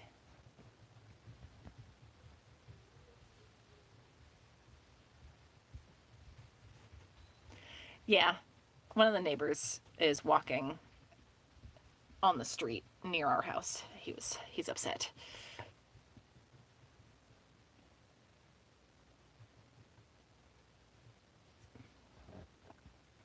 Oh, they talk about the actual show. Oh. All right. Especially certain episodes. I think I could probably get into that.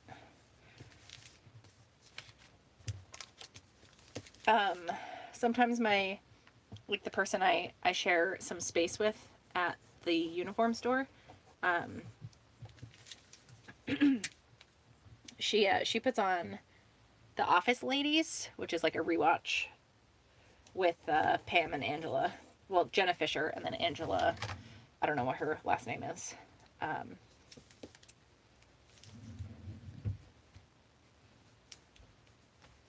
yeah, it's funny and it's interesting, especially like I've watched that show a bunch. I'm sure I remember most of the Scrubs episodes. Yeah, that sounds awesome. All right, I'm cutting out the last stack. And I think this will give me... Nice. I think I have cut out 69 pieces of fabric. You're welcome, everyone.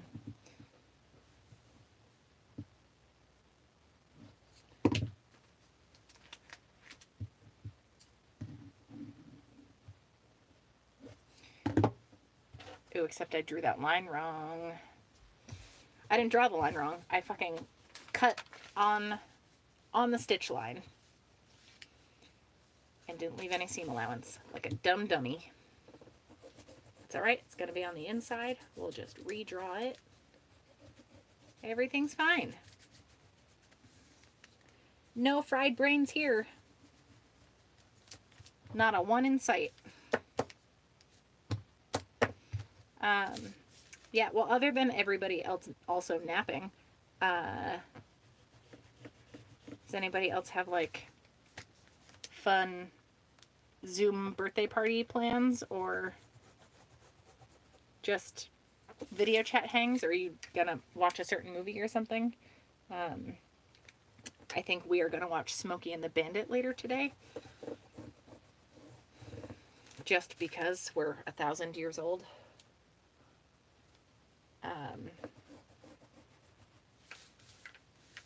Yeah, and I'm just going to keep cutting out fabric.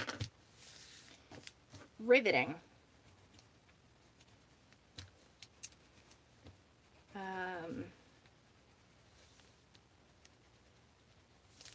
Yeah, nothing real exciting planned for the rest of the day. You're seeing my most exciting part of the day.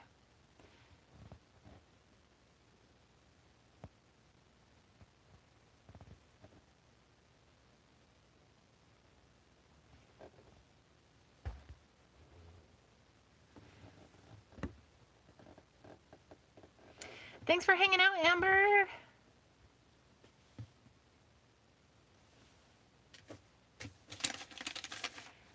Oh, as far as folding, I mean, these aren't big bits of fabric, so I'm just, like, this is folded into 3.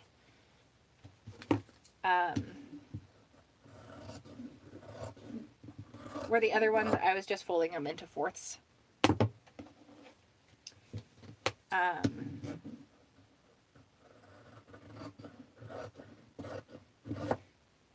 And some of them I, like, stacked 2 piles of 4 layers at a time. But yeah, this is like a weird number. Although I guess I had to tri-fold the last thing, so that's why I have 3 right here that I'm cutting out, and that last stack of heart fabric. There's 6 there.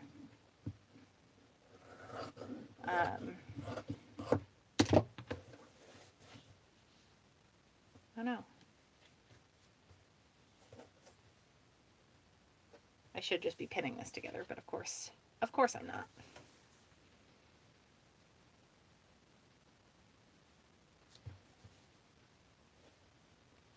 There we go. Everything's lined up again. Nothing to stress about here. All right. Just gonna cut the dirt legs.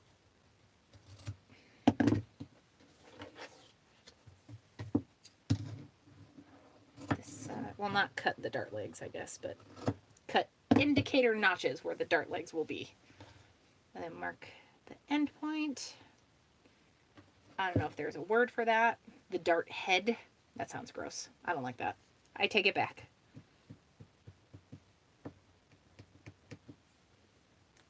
And do this side. And then we are done cutting out 69 masks. Well, this is just the outer layer. I still got to cut the flannel lining.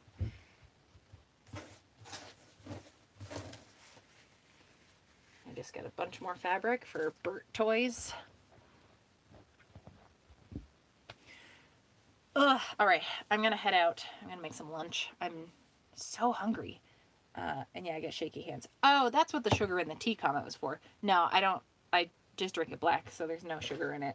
That's why I decided on herbal tea rather than black tea, is because I didn't want to jack myself up on too much caffeine before getting more food in my system. So yeah, I'm gonna go. I can feel how much I'm losing focus as well. Not that I was particularly focused for most of this, but I got some stuff done. Yay! But I'm going to stop and eat and listen to some podcasts this afternoon. Oh, well, have a good day at work, Rob. Yeah, I'll see you all soon. We'll hang out again, probably next week. Well, I'll have a video Friday, but yeah, maybe next weekend another live stream. Thanks for hanging out, everybody. I will talk to you soon. Go take naps and eat food. Bye.